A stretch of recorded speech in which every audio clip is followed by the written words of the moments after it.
इस कहानी को मैंने एडिट और अनुवादित किया है। धन्यवाद। अध्याय 171। राज मेहरा को सहजता से कविता लिखते देख उपस्थित सभी लोगों ने चुपचाप सिर हिलाया। उन्हें लगा कि राज मेहरा सुंदर और बेजोड़ हैं। शायद उनकी साहित्यिक प्रतिभा भी बेजोड़ और अभूतपूर्व थी। एक साहित्यिक संत से जैसी अपेक्षा होती है। आप बहुत तेज हैं। केसर के चेहरे पर प्रशंसा के भाव थे और वह तेजी से आगे बढ़ा। सर, मुझे ये 2 पंक्तियां सुनाने दीजिए। राज मेहरा को सर कहकर संबोधित करते देख उपस्थित विद्वान बहुत हैरान हुए। उन्हें पक्का लग रहा था कि राज मेहरा की कविता से हंगामा मच जाएगा। जब केसर ने कागज पर कविता देखी तो उसने प्रशंसा से बार बार सिर हिलाया। फिर उसने जोर से राज मेहरा की लिखी कविता पढ़ी। एक नज़र और एक मुस्कान 100 लोगों को आकर्षित कर सकती है। स्विश। पहली कविता पढ़े जाने के बाद भीड़ में हंगामा मच गया। कितनी अच्छी कविता है। सिर्फ ये वाक्य उसके रूप और आभा का वर्णन करता है। यह अत्यंत सजीव है। ये सही है। उसके रूप का कोई सामान्य वर्णन नहीं है। सिर्फ मुस्कान शब्द ही लोगों को एक सुंदरी के पीछे मुड़कर मुस्कुराने के सुंदर दृश्य की कल्पना कराता है। इससे भी दुर्लभ बात यह है कि यह मुस्कान आकर्षण से भरी हुई है और अत्यंत सजीव है। ऐसा लगता है कि यह महिला जन्म से ही आकर्षक और सुंदर है। ये सिर्फ राहगीरों की ही बात नहीं थी। यहाँ तक कि दिलसन भी ये सुनकर झूमने से खुद को नहीं रोक पाया और लगभग पीछे मुड़ गया। नहीं नहीं, मुझे अगले वाक्य का इंतजार करना होगा। कविता और चित्रकला के उस्ताद के रूप में दिलसन ने तय किया कि यह कविता सिर्फ पहला भाग है। अब वह सबसे ज्यादा ये जानना चाहता था कि वाक्य का दूसरा भाग कितना चौंकाने वाला था। अगर दूसरा भाग पहले भाग जितना अच्छा नहीं होता तो वह पीछे नहीं मुड़ता। महान विद्वान केसर, दूसरा भाग क्या है? इस समय आसपास की भीड़ केसर से आग्रह करने से खुद को नहीं रोक पाए। केसर ने जोर से कहा, महल की हर चीज उसके सामने फीकी है। उसके ये कहने के बाद सभी चुप हो गए। हर कोई राज मेहरा की साहित्यिक प्रतिभा में डूबा हुआ था और खुद को बाहर नहीं निकाल पा रहा था। दिलसन, जो पूरे 10 साल से सभी का सामना पीछे से कर रहा था, अचानक पलटा। अद्भुत, सचमुच अद्भुत। कविता का पहला भाग पेंटिंग में सुंदरता का वर्णन करता है। दूसरा भाग उसकी सुंदरता को चरम सीमा तक उजागर करता है। दिलसन के खड़े होने के बाद वह पागलों की तरह हंसने लगा। मैं, दिलसन, 2300 वर्षों से पेंटिंग और कविताएं लिखता रहा हूं। मुझे लगा कि एक सुंदरी की यह पेंटिंग एकदम सही है और एक महिला की सुंदरता को दर्शाती है। लेकिन ऐसा लगता है कि मेरी पेंटिंग भी इन 2 पंक्तियों में सुंदरता को नहीं दर्शा सकती। केसर ने सिर हिलाया और मुस्कुराया। बेशक, क्योंकि जिस व्यक्ति ने कविता की ये 2 पंक्तियां लिखी हैं वह वर्तमान साहित्यिक संत, उत्तरी रहस्यवादी स्वर्ग की संगिनी है। वर्तमान साहित्यिक संत, उत्तरी रहस्यवादी स्वर्ग की संगिनी। जैसे ही इन 2 उपाधियों की घोषणा की गई सभी ने प्रशंसा में कहा, तो उत्तरी रहस्यवादी स्वर्ग की संगिनी साहित्यिक संत है। कोई आश्चर्य नहीं कि वह महारानी रहस्यवादी बर्फ को पकड़ सकता है। साहसी ने महारानी रहस्यवादी बर्फ जैसी स्वर्ग अमरता को देखा है और उसके पास असीम प्रतिभा है। इसलिए वह ये 2 अभूतपूर्व शानदार वाक्यांश लिख सकता है। साहसी की प्रशंसा करने और उसे ऐसी चौंकाने वाली कविता लिखते हुए देखने में सक्षम होना एक बड़ा सम्मान है। सभी की प्रशंसा के बीच दिलसन जल्दी से आगे बढ़ा और झुक गया। तो ये संगिनी है। कृपया अभी मेरी लापरवाही के लिए मुझे माफ करें। राज मेहरा ने सहजता से मुस्कुराते हुए कहा, कोई बात नहीं। आपको पेंटिंग और कविताओं का शौक है। आपकी दृढ़ता काबिले तारीफ है। आपके शब्दों से मेरा जीवन व्यर्थ नहीं गया। दिलसन बहुत खुश हुआ। आज वह साहित्यकार संत की उत्कृष्ट कृति और उनकी प्रशंसा दोनों प्राप्त करने में सक्षम था। वह वास्तव में बहुत खुश था। फिर दिलसन ने जल्दी से अपना चित्र उतार दिया। इस चित्र का संबंध कौन सच से है? कृपया इसे स्वीकार करें। उपस्थित सभी लोगों ने ईर्ष्यालु भाव प्रकट किए। दिलसन को कविता और पेंटिंग के उस्ताद के रूप में जाना जाता था। उनकी पेंटिंग अमूल्य थी और संग्रह करने लायक थी। ये तो बताने की जरूरत ही नहीं है कि उनकी आजीवन प्रतिभा को समेटने वाली सुंदरता की यह पेंटिंग निश्चित रूप से अमूल्य थी। केसर ने अपना सिर हिलाया और मुस्कुराया। कंसोर्ट के पास पहले से ही महारानी मिस्टिक आइज जैसी स्वर्ग अमर है। उसे आपके चित्र की क्या जरूरत है? दिलसन एक पल के लिए स्तब्ध रह गया और फिर उसने अपनी पेंटिंग को हटा दिया और बार बार सिर हिलाया। हाँ हाँ हाँ, महारानी बेमिसाल खूबसूरत हैं। उन्हें देखने के बाद कॉन्सर्ट को मेरा विनम्र काम कैसे पसंद आ सकता है? राज मेहरा ने भी दिलसन को शांति से देखा। इसे अपने पास रखो। इतना कहकर वह मुड़ा और मंच से नीचे चला गया। उनका स्वागत कवि राजा, क्यू बाइहू और अन्य लोगों की प्रशंसा भरी निगाहों से हुआ। वाह डैडी, बहुत बढ़िया हैं। अच्छा काम। अनन्या और अन्य लोग बहुत खुश थे। उनके पिता ने उन्हें कभी निराश नहीं किया। फिर चारों छोटी लड़कियों ने राज मेहरा को कहीं और खेलने के लिए जाने के लिए कहा। इस प्रक्रिया के दौरान सभी छोटी लड़कियों ने राज मेहरा को खुश किया और उनसे उनके लिए कैंडीड फल खरीदने के लिए कहा। हालांकि राज मेहरा के कुछ कहने से पहले कैंडीड फल बेचने वाले उन फेरी वालों ने अपने सबसे अच्छे कैंडीड फल पेश करने की पहल की। उनकी राय में कॉन्सर्ट की बेटी को उनके कैंडीड नागफनी खाने देना एक बड़ा सम्मान था। अनन्या और अन्य लोगों ने कुछ मजेदार खोजते हुए कैंडीड फल खाए। हाँ, सामने वाला बहुत मजेदार लग रहा है। राधिका ने अपने सामने एक स्टॉल की ओर इशारा किया। राजमेहरा ने देखा कि इस स्टॉल पर शूटिंग का खेल चल रहा था। ग्राहक स्टॉल द्वारा उपलब्ध कराए गए गुलेल से दूर के लक्ष्यों पर निशाना लगा सकते थे। अगर कोई लक्ष्य पर कई बार निशाना लगाता है तो उसे स्टॉल में मौजूद कई तरह के दिलचस्प पुरस्कारों से बदला जा सकता है। इनमें से कई पुरस्कार प्यारे खिलौने थे जिन्हें लड़कियां पसंद करती थीं। राजमेहरा को अपनी बेटियों को लाते देख स्टॉल मालिक ने तुरंत मुस्कुराते हुए उनका स्वागत किया और 4 सबसे अच्छी गुलेल चुनने की पहल की और फिर उन्हें अनन्या और बाकी लड़कियों को उत्साहपूर्वक सौंप दिया। राजकुमारियों, मैं लक्ष्य को करीब लाने में तुम्हारी मदद करूंगा। मालिक ने चारों छोटी लड़कियों की तारीफ की। नहीं, हम कर सकते हैं। अनन्या ने अपना सिर हिलाया। ठीक है, चलो धोखा नहीं करते। रिया, अलीशा और राधिका के चेहरे पर भी दृढ़ निश्चय था। पिछले साल उन्होंने सोनू और बाकी लड़कियों के साथ गुलेल खेली थी, इसलिए वे गुलेल से परिचित थीं। अगर लक्ष्य को पास ले जाया जाता तो छोटी लड़कियों को लगता कि अब ये चुनौतीपूर्ण नहीं रहा। ठीक है, ठीक है, ठीक है, मैं इसे नहीं हिलाऊंगा। बॉस ने तुरंत सहमति जताई और जल्दी से किनारे की ओर हट गया।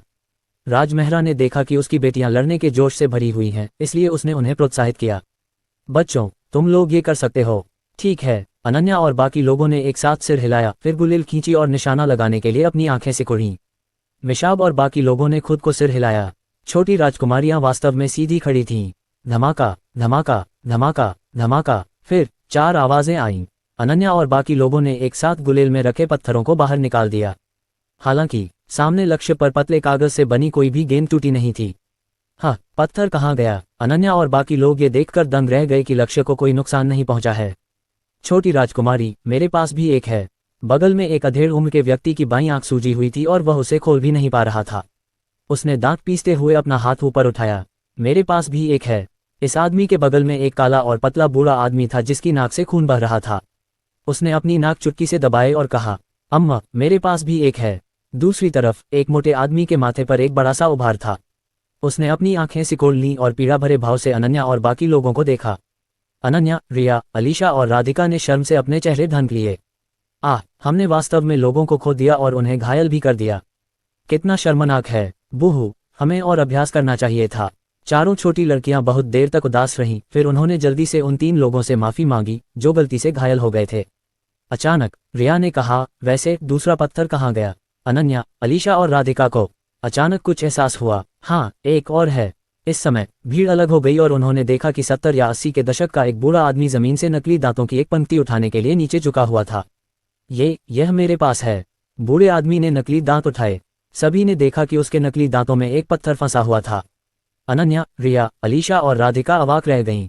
अध्याय 172। सौभाग्य से राजमेहरा मौजूद थे और उन्होंने अपने ग्रैंड मास्टर स्तर के चिकित्सा कौशल पर भरोसा करते हुए उन 4 लोगों का इलाज किया जो दुर्घटनावश घायल हो गए थे। राजमेहरा को खुश करने के लिए मिशाब ने इन 4 लोगों को विशेष रूप से एक बड़ी राशि भी दी। जब उन्होंने राजमेहरा को अपनी बेटियों की समस्याओं को हल करने में मदद करते देखा तो उपस्थित सभी लोग प्रभावित हुए। राजमेहरा की ताकत और प्रतिभा ने पहले ही सभी को प्रभावित कर दिया था। इससे भी अधिक प्रभावशाली ये था कि वह अपनी बेटियों के साथ बेहद कोमल और धैर्यवान थे।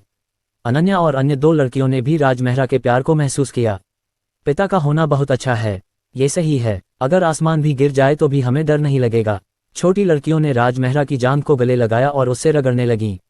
सभी को उनका प्यारा रूप पसंद आया। अगर तुम आसमान में छेद भी कर दोगे तो भी डैडी उसे तुम्हारे लिए ठीक कर देंगे। सिस्टम की मदद से राजमेहरा आश्वस्त महसूस कर रहा था। हाँ हाँ हाँ। छोटी लड़कियों ने स्वाभाविक रूप से अपने पिता पर भरोसा किया। ये देखकर कि समस्या हल हो गई थी और छोटी लड़कियों को दोषी महसूस हो रहा था, राजमेहरा उन्हें खेलने के लिए दूसरी जगहों पर ले गया। लगभग 1 घंटे बाद अचानक एक जनरल मिशाब के पास आया। महाराज, बुरी खबर है। हेल ग्रिफिन हमारे देश पर एक पागल हमला कर रहे हैं। हेल ग्रिफिन, ये नाम सुनकर मिशाब और उसके बगल में मौजूद रईसों और मंत्रियों के चेहरे पर ठंडक छा गई। अथाह स्वर्ग की किंवदंती में यह एक बहुत ही भयानक राक्षस जाति थी।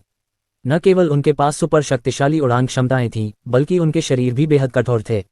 ये भयानक नरक तूफान भी पैदा कर सकता था और लोगों की आत्माओं को अवशोषित कर सकता था। वे अचानक ब्लू विंड नेशन पर हमला क्यों करेंगे?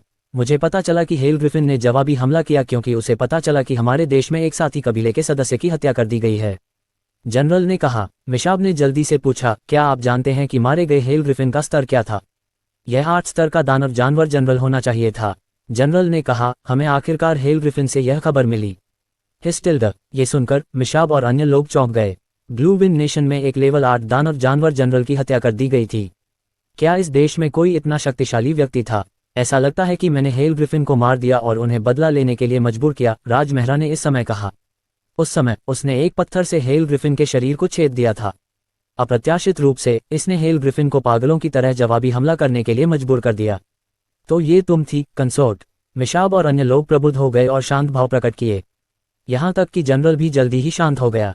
कॉन्सर्ट के आसपास होने से चाहे हेल ग्रिफिन कितने भी भयानक क्यों न हो, वे बर्बाद हो चुके थे। मुझे उस स्थान पर ले चलो जहां उन्होंने हमला किया था। राजमहरा को लगा कि चूंकि हेल ग्रिफिन दिखाई दिए थे, इसलिए उन्हें पूरी तरह से मार देना चाहिए। हाँ, उत्तरी रहस्यवादी स्वर्ग, रहस्यवादी बर्फ महल। दीपिका आइस फीनिक्स दिव्य सिंहासन पर सीधी बैठी और अपने सिविल सेवकों और जनरलों को देखा। ग्रैंड ट्यूटर यांग वेनेचेंग आगे बढ़े और कहा, महाराज, उत्तरी रहस्यवादी स्वर्ग सम्मेलन 1 महीने में आयोजित किया जाएगा। पिछली बैठक 3000 साल पहले हुई थी। मुझे लगता है कि हमें इस बैठक को फिर से शुरू करना चाहिए और उत्तरी रहस्यवादी स्वर्ग का नाम फैलाना चाहिए। अन्य मंत्रियों ने सिर हिलाया। हम इसका समर्थन करते हैं। दीपिका ने एक पल के लिए इसके बारे में सोचा और सिर हिलाया। अनुमति दी गई। वह भावुक हुए बिना नहीं रह सकी। 3000 साल पहले 10,000 राज्यसभा का आयोजन उसके दादा ने किया था। और यह बहुत अच्छा नहीं रहा, क्योंकि 100,000 साल पहले उत्तरी रहस्यवादी स्वर्ग का पतन शुरू हो गया था। 10,000 राज्यसभा, जिसे शक्ति का प्रदर्शन करना था, अधिक से अधिक प्रतिबंधित हो गई। और उसके पिता की मृत्यु से पहले उन्हें सबसे बड़ा अफसोस ये था कि वे अपने जीवन में उत्तरी रहस्यवादी स्वर्ग को 10,000 राज्यसभा आयोजित करने में मदद नहीं कर पाए। उसे लगा कि अब जबकि उत्तरी रहस्यवादी स्वर्ग उसके हाथों में है, उसे इसके पूर्व गौरव को पुनर्जीवित करना होगा। वह चाहती थी कि दुनिया देखे कि भले ही उत्तरी रहस्यवादी स्वर्ग अत्यंत ठंडे उत्तर में हो, फिर भी यह समृद्ध था। 10,000 राज्यसभा का महत्व इसका अर्थ है, न कि विलासिता। इसलिए मुझे लगता है कि हमें पैसे की बर्बादी से बचने के लिए सभी अनावश्यक अपव्यय से बचना चाहिए। इसके अलावा यह आयोजन उत्तरी रहस्यवादी स्वर्ग की स्थिरता और समृद्धि से संबंधित है। आपको इसे सभी पहलुओं में सावधानी से व्यवहार करना चाहिए। हजारों सम्राट सभा में भाग लेंगे। ये सभी के लिए संवाद करने और उत्तरी रहस्यवादी स्वर्ग की समृद्धि और स्थिरता को बढ़ावा देने का एक महत्वपूर्ण अवसर था। सभी की सुरक्षा सर्वोच्च प्राथमिकता थी। महाराज बुद्धिमान हैं। सभी मंत्रियों ने सहमति में सिर हिलाया। दिव्य जनरल रघुनाथ आगे बढ़े और कहा, महाराज को रिपोर्ट करते हुए, हाल ही में महामुहिम की प्रसिद्धि के कारण उत्तरी रहस्यवादी स्वर्ग की कई महिलाएं सेना में शामिल होना चाहती हैं और योगदान देना चाहती हैं। ओह सच में? दीपिका ने चंचलता से मुस्कुराते हुए कहा, यह एक अच्छी बात है। रघुनाथ ने कहा, उत्तर रहस्यवादी स्वर्ग की महिलाओं का सेना में शामिल होना स्वाभाविक रूप से एक अच्छी बात है। बस इतना है कि सेना में शामिल होने का रास्ता कठिन है। मुझे चिंता है कि वे बस जल्दबाजी कर रही हैं। इससे पहले कि वह बोलना समाप्त कर पाता, दीपिका ने अपना हाथ उठाया और उसे बीच में रोक दिया। दीपिका ने अपना फीनिक्स रोब झटका और अपने चेहरे पर आत्मविश्वास भरी मुस्कान के साथ सभी को देखने के लिए खड़ी हो गई। कई बार हम महिलाएं पुरुषों से कमतर नहीं होती। ब्लू विंड नेशन, गोटहॉर्न सिटी। ये शहर ब्लू विंड नेशन का सीमावर्ती शहर था। इस समय पूरे शहर के ऊपर का आसमान काले बादलों से ढका हुआ था और काली हवा आसमान को ढंक रही थी। 4 विशाल हेल ग्रिफिन 4 काले पहाड़ों की तरह आसमान में तैर रहे थे। उन्होंने अपने विशाल पंख फड़फड़ाए और आसमान को काला कर दिया और नारकीय तूफान पैदा कर दिया। तूफान जहां भी जाता, हर कोई ऐसा महसूस करता कि वे नर्क में हैं और उनकी आत्माएं कांप उठतीं। पलक झपकते ही हजारों लोगों की आत्माएं बलपूर्वक समा गईं और लाशों में बदल गईं। ब्लू विंड नेशन के सीमा रक्षा मार्शल रेहान हताशा में अपनी जान पर मुक्का मारने से खुद को नहीं रोक पाए। इस लानत वाले हेल ग्रिफिन कबीले से लड़ना वाकई बहुत मुश्किल है। सिर्फ ये 4 हेल ग्रिफिन ही उसके 200,000 सैनिकों को 50 किलोमीटर पीछे धकेलने के लिए काफी थे, जब तक कि वे गोटहॉर्न सिटी तक नहीं पहुंच गए। इस प्रक्रिया के दौरान उसके हाथों में मौजूद सभी हवाई घुड़सवार सेना नष्ट हो गई थी और हताहतों की संख्या बहुत ज्यादा थी। हेल ग्रिफिन से निपटने में उसकी मदद करने के लिए जिम्मेदार संप्रदाय के नेता भी असमंजस में थे। अफवाह है कि 800 साल पहले हेल ग्रिफिन ने हमारे ब्लू विंड नेशन पर हमला किया था। उस समय हमें उन्हें मुश्किल से पीछे हटाने के लिए पूरे देश की मार्शल आर्ट शक्ति और सैन्य शक्ति का उपयोग करना पड़ा था। लेकिन हमारे सामने ये 4 हेल ग्रिफिन न केवल छठे चरण के राक्षस जानवर जनरल हैं, बल्कि उनके पीछे एक सेना भी है।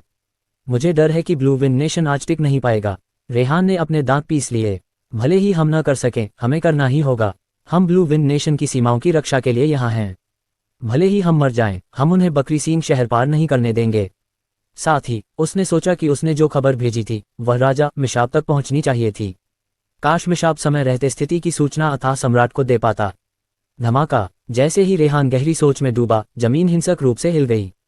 4 हेल ग्रिफिन्स की फड़फड़ाहट के नीचे 5 किलोमीटर के दायरे में जमीन तुरंत टूट गई। विशाल जमीन पलट गई और रेहान की सेना पर जमकर दबाव डाला। पीछे हटो, तुम सब पीछे हटो। रेहान चौंक गया और जल्दी से सेना को पीछे हटने का आदेश दिया ताकि कुचलकर मर न जाएं। उसके बगल में मौजूद मार्शल आर्टिस्ट भी जल्दी से एक तरफ बिखर गए। बकरी हॉर्न सिटी में पूरी स्थिति और भी अराजक और खतरनाक हो गई। उफ्तिल्द, इस समय बकरी हॉर्न सिटी के ऊपर आसमान में 4 चमकीले हरे और पीले रंग की रोशनी चमक उठी। रेहान और अन्य लोगों ने ऊपर देखा और 4 खूबसूरत तलवारें देखीं। अमर तलवारें हवा में तैर रही थीं। उनमें एक अजय आभा थी। पलक झपकते ही अमर तलवारें आसमान को चीरती हुई 4 हेल ग्रिफिन के शरीर पर जा लगीं। धमाका, धमाका, धमाका, धमाका, धमाका। 4 विस्फोटों के बाद अमर तलवारें अभी भी वहीं थीं। जहां तक 4 हेल ग्रिफिन की बात है, वे सभी राख में बदल गए और दुनिया में अंतहीन सूक्ष्म हवा द्वारा उड़ा दिए गए। कितना शक्तिशाली! रेहान और अन्य संप्रदाय के गुरुओं ने भयभीत भाव प्रकट किए। अध्याय 173। गोट हॉर्न सिटी से 50 किलोमीटर दूर एक पहाड़ पर काले लबादे में एक राजसी आदमी एक बड़ी चट्टान पर बैठा था और शराब पी रहा था। उसके बगल में सैकड़ों लंबे और शक्तिशाली योद्धा खड़े थे। वे सभी काले पंखों वाले कवच पहने हुए थे और उनकी निगाहों से एक बेहद दमनकारी बुरी रोशनी निकल रही थी, जिससे लोग उनकी आंखों में न देखने की हिम्मत कर रहे थे। हंसराज ने शराब का एक घूंट लिया। उसने गोट हॉर्न सिटी के ऊपर आसमान में 4 विशाल हेल ग्रिफिन को देखा और एक संतुष्ट भाव प्रकट किया। अगर मुझे पता होता कि ब्लू विंड नेशन की सैन्य ताकत इतनी कमजोर है, तो मैं नेता से इस देश को समतल करने का आदेश पहले ही दिलवा देता। आप सही कह रहे हैं, कमांडर। हंसराज के बगल में बैठे आदमी के चेहरे पर चापलूसी भरी अभिव्यक्ति थी। 800 साल पहले हेल ग्रिफिन कबीले का एक शावक रहस्यमय तरीके से गायब हो गया था। अंत में इसे ब्लू विंड नेशन द्वारा वापस छीन लिया गया और एक गोली में परिष्कृत किया गया। इस साल एक और शावक गायब हो गया। मुझे उम्मीद नहीं थी कि इस देश के किसी व्यक्ति द्वारा इसे मार दिया जाएगा। नए और पुराने गिले शिकवे हैं। अगर हम इस देश को मिटा नहीं देते तो हम अपनी प्रतिष्ठा के अनुरूप नहीं रह पाएंगे। हंसराज ने सिर हिलाया। उसकी आंखों में असीम हत्या की मंशा भरी हुई थी। प्राचीन काल से मनुष्य और राक्षस कभी भी शांतिपूर्वक से अस्तित्व में नहीं रहे हैं। अगर सभी ठीक हैं तो हम कुछ और साल शांति से बिता सकते हैं। अब जब हमारे लोग ब्लू विंड नेशन में मर गए, तो इसका मतलब है कि हमारे कबीले का ब्लू विंड नेशन से गिला शिकवा है। हमें इसे सुलझाना होगा। चापलूस आदमी मुस्कुराया और बोला, हम 4 लोगों की मदद से हमने दुश्मन के लाखों सैनिकों को हराया है। पूरे ब्लू विंड नेशन को खत्म करने में बस 1 या 2 दिन लगेंगे। हंसराज ने एक आत्मसंतुष्ट मुस्कान दिखाई। जब मैं शराब खत्म कर लूंगा तो हम बिना रोक टोक के मार डालेंगे। सभी इंसान, चाहे वे किसी भी लिंग, उम्र या आयु के हों, मारे जाएंगे। ठीक है। न केवल चापलूस आदमी बल्कि उसके बगल में मौजूद सैकड़ों कबीले के लोगों ने भी भयावह मुस्कान दिखाए। यह क्या है? इससे पहले कि हर कोई हंसना बंद कर पाता, हंसराज चौंक गया, क्योंकि उसने दूर आसमान में 4 तलवार की रोशनी को 4 हेल ग्रिफिन की ओर तेजी से भागते देखा। जैसे ही हर कोई बकरी सींग शहर के ऊपर आसमान को देख रहा था। 4 तलवार की रोशनी पहले ही फट चुकी थी और तुरंत 4 हेल ग्रिफिन को निगल गई। हे भगवान, किस मानव शक्तिशाली आकृति ने चाल चली! उसने बिना किसी दया के एक ही वार से एक व्यक्ति को मार डाला। कितना निर्दयी! ब्लू विंड नेशन में ऐसा शक्तिशाली व्यक्ति कैसे हो सकता है? हेल ग्रिफिन चौंक गए। सिर्फ इन 4 तलवार की रोशनी ने उन्हें महसूस कराया कि उनके पीछे वाला व्यक्ति बेहद शक्तिशाली है। और तार्किक रूप से कहें तो ब्लू विंड नेशन को इतने शक्तिशाली व्यक्ति की रखवाली नहीं करनी चाहिए थी, नहीं उन्हें इतने कम समय में ऐसे शक्तिशाली व्यक्ति को आमंत्रित करने में सक्षम होना चाहिए था। चाहे कोई भी हमला करे, हमें उसे मारना ही होगा। हंसराज अचानक उठ खड़ा हुआ। सब लोग सुनो, अपनी पूरी ताकत से हमला करो। हाँ, भेजे गए 4 हेल ग्रिफिन सभी T6 दानव जानवर जनरल थे। 10वें चरण के दानव जानवर जनरल हंसराज के अलावा बाकी सभी 6ठे चरण से ऊपर थे। इतने सारे लोग जुटाए गए थे। यह मानव जाति द्वारा एक अर्ध सम्राट और सैकड़ों सर्वोच्च वर्चस्व क्षेत्र की शक्तियों को एक साथ संगठित करने के बराबर था। उन्हें विश्वास था कि इतनी बड़ी ताकत के साथ वे निश्चित रूप से जीतने में सक्षम थे। इसलिए उन्होंने अपने असली रूप प्रकट किए और बकरी हॉर्न सिटी की ओर दौड़ पड़े। इस समय बकरी हॉर्न सिटी के ऊपर एक सफेद रोशनी चमक उठी। राजमहरा अपनी 4 बेटियों के साथ पहले से ही आकाश में दिखाई दे रहे थे। अपनी प्यारी बेटियों को इसे देखने से रोकने के लिए राजमहरा ने अपनी बेटियों को बाहर लाने से पहले नरसंहार शुरू करने के लिए 4 अर्धअमर तलवारों का इस्तेमाल किया। उसे अपनी बेटियों को लाते देख नीचे मौजूद हर किसी के चेहरे पर प्रशंसा और विस्मय की भावना थी। ऐसे लोग भी थे जिन्होंने राजमहरा को देखा था और उत्साह से उसकी पहचान बताई। यह उत्तरी रहस्यवादी स्वर्ग की पत्नी है। मैंने एक बार साहित्यिक चर्चा में उसका चेहरा देखा था। ये वास्तव में अविस्मरणीय है। उसके शब्दों के बाद पूरा बकरी हॉर्न सिटी हंगामा मचाने लगा। तो यह नॉर्थ मिस्टिक हेवंस कंसोर्ट है। कोई आश्चर्य नहीं कि वह इतना शक्तिशाली है। अरे, 4 हेल ग्रिफिन्स ने अभी अभी मुझे लगभग मौत के घाट उतार दिया। अब कंसोर्ट ने इन राक्षसों को मिटा दिया है। कितना शक्तिशाली! कंसोर्ट वास्तव में शक्तिशाली है। वह बहुत मर्दाना है। हर किसी की प्रशंसा के बीच दूर के आसमान में काले बादल गरजने लगे, क्योंकि एक काले द्रव्यमान ने बकरी हॉर्न सिटी पर हमला किया। अभी 4 हेल ग्रिफिन्स द्वारा किए गए हंगामे की तुलना में इस बार का काला बादल स्पष्ट रूप से बड़ा और अधिक भयानक था। हालांकि बकरी हॉर्न सिटी के लाखों लोगों में से किसी को भी घबराहट या बेचैनी महसूस नहीं हुई। इसके बजाय किसी ने तिरस्कारपूर्वक हंसा भी। नॉर्थ मिस्टिक हेवंस कंसोर्ट की मौजूदगी में ये हेल ग्रिफिन्स वास्तव में अभी भी आने की हिम्मत करते हैं। वे वास्तव में मौत को आमंत्रित कर रहे हैं। बकरी हॉर्न सिटी में हर किसी को लगा कि उन्होंने अपने जीवन में कभी इतने आत्मविश्वास से किसी राक्षस का सामना नहीं किया था। Swish swish swish swish. इस समय राज मेहरा ने पहले ही अपना हाथ लहराया था और 4 अर्धअमर तलवारों को नियंत्रित करके दूर के हेल ग्रिफिन की सेना पर गोली चलाई थी। पलक झपकते ही चारों तलवारें बिजली की तरह चमक रही थीं। इसकी आभा जबरदस्त और बेमिसाल थी। धमाका धमाका धमाका धमाका धमाका। 30 मील दूर आसमान में राजमेहरा के नियंत्रण में अर्धअमर तलवार ने पागलपन से कत्लेआम किया और एक पल के लिए इसने शॉक वेव्स की 1000 परतें हिला दी। इसने न केवल हेल ग्रिफिन सेना को कुचल दिया बल्कि इसने निर्दयतापूर्वक उनके आत्मविश्वास को भी नष्ट कर दिया। भगवान, ये 4 तलवार चालें वास्तव में शक्तिशाली हैं। हम बकरी सींग शहर तक पहुंचने में पूरी तरह से असमर्थ हैं। इस बार हमने वास्तव में एक अभूतपूर्व शक्ति का सामना किया है। एक तलवार चाल से 10 लोगों को मारना। हम सभी छठे रैंक से ऊपर के राक्षस जानवर जनरल हैं। क्या हम इतने कमजोर हैं? हेल ग्रिफिन डर से कांप उठे। जूहान ने दूर आसमान में सफेद वस्त्र पहने व्यक्ति को विस्मय से देखा और बुदबुदाया। एक ही तलवार चाल से इस तरह लोगों को मारने में सक्षम होने के लिए ये सफेद वस्त्र पहने व्यक्ति सम्राट के दायरे से परे है। इससे पहले कि वह राजमेहरा की पहचान पर विचार कर पाता, ये देखकर कि हर कोई मारे जाने वाला था, उसने जल्दी से आदेश दिया, पीछे हटो। ये सुनकर हेल ग्रिफिन ने राहत की सांस ली। अगर वे अब पीछे नहीं हटे तो वे वास्तव में यहाँ मर जाएंगे। हालांकि जैसे ही वे पीछे मुड़े और पागलों की तरह भागे, 50 किलोमीटर की परिधि वाले 5 रंगों वाले गरजने वाले बादल ने उनके सिर को घेर लिया। हिस थंडर तकनीक। इस समय हंसराज और अन्य लोग स्तब्ध रह गए। सभी नर्व ग्रिफिन्स के पास अत्यधिक इन काया थी। इसके अलावा इसके साथ पैदा हुई आत्मा अवशोषण तकनीक भी एक अत्यधिक इन तकनीक थी। पंचतत्व दिव्य थंडर की थंडर फायर भी उनकी प्राकृतिक शत्रु थी। गड़गड़ाहट, बिजली चमकी और एक बिजली के ड्रैगन ने आकाश को ढक लिया। उस विनाशकारी आभा ने हंसराज और अन्य लोगों को एक पल के लिए भागने के लिए मजबूर कर दिया। फिर जैसे कि उनकी आंखें हों, अनगिनत बिजली के ड्रैगन्स ने हंसराज के बगल में नर्व ग्रिफिन्स को चकनाचूर कर दिया। हे भगवान टिल्ड! हंसराज सदमे में कांप उठा। वह पहले से ही अर्ध सम्राट दायरे के करीब था। हालांकि इस असीम गरज के नीचे वह एक चींटी की तरह था। इससे उसे अंदाजा हो गया कि राजमेहरा पहले से ही महान संत क्षेत्र का एक शक्तिशाली व्यक्ति था। धमाका! अचानक उसे अपने शरीर में तेज दर्द महसूस हुआ। जब वह होश में आया तो राजमेहरा पहले से ही अपनी पीठ के बल खड़ा था।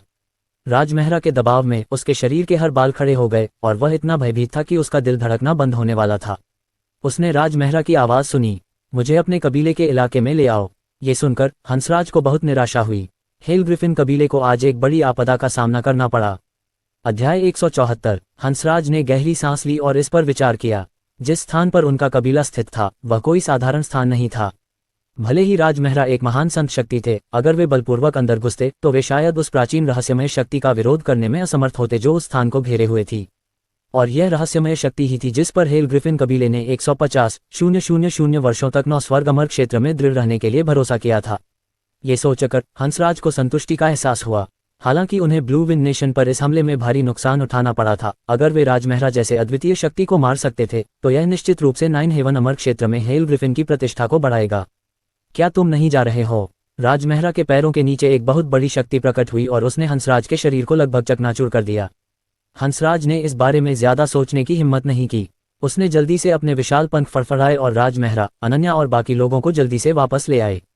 बकरी सींग शहर में उन्होंने देखा कि राजमेहरा विशाल हेल ग्रिफिन पर चढ़ गया और चला गया। रेहान और बाकी लोग आहें भरने से खुद को रोक नहीं पाए।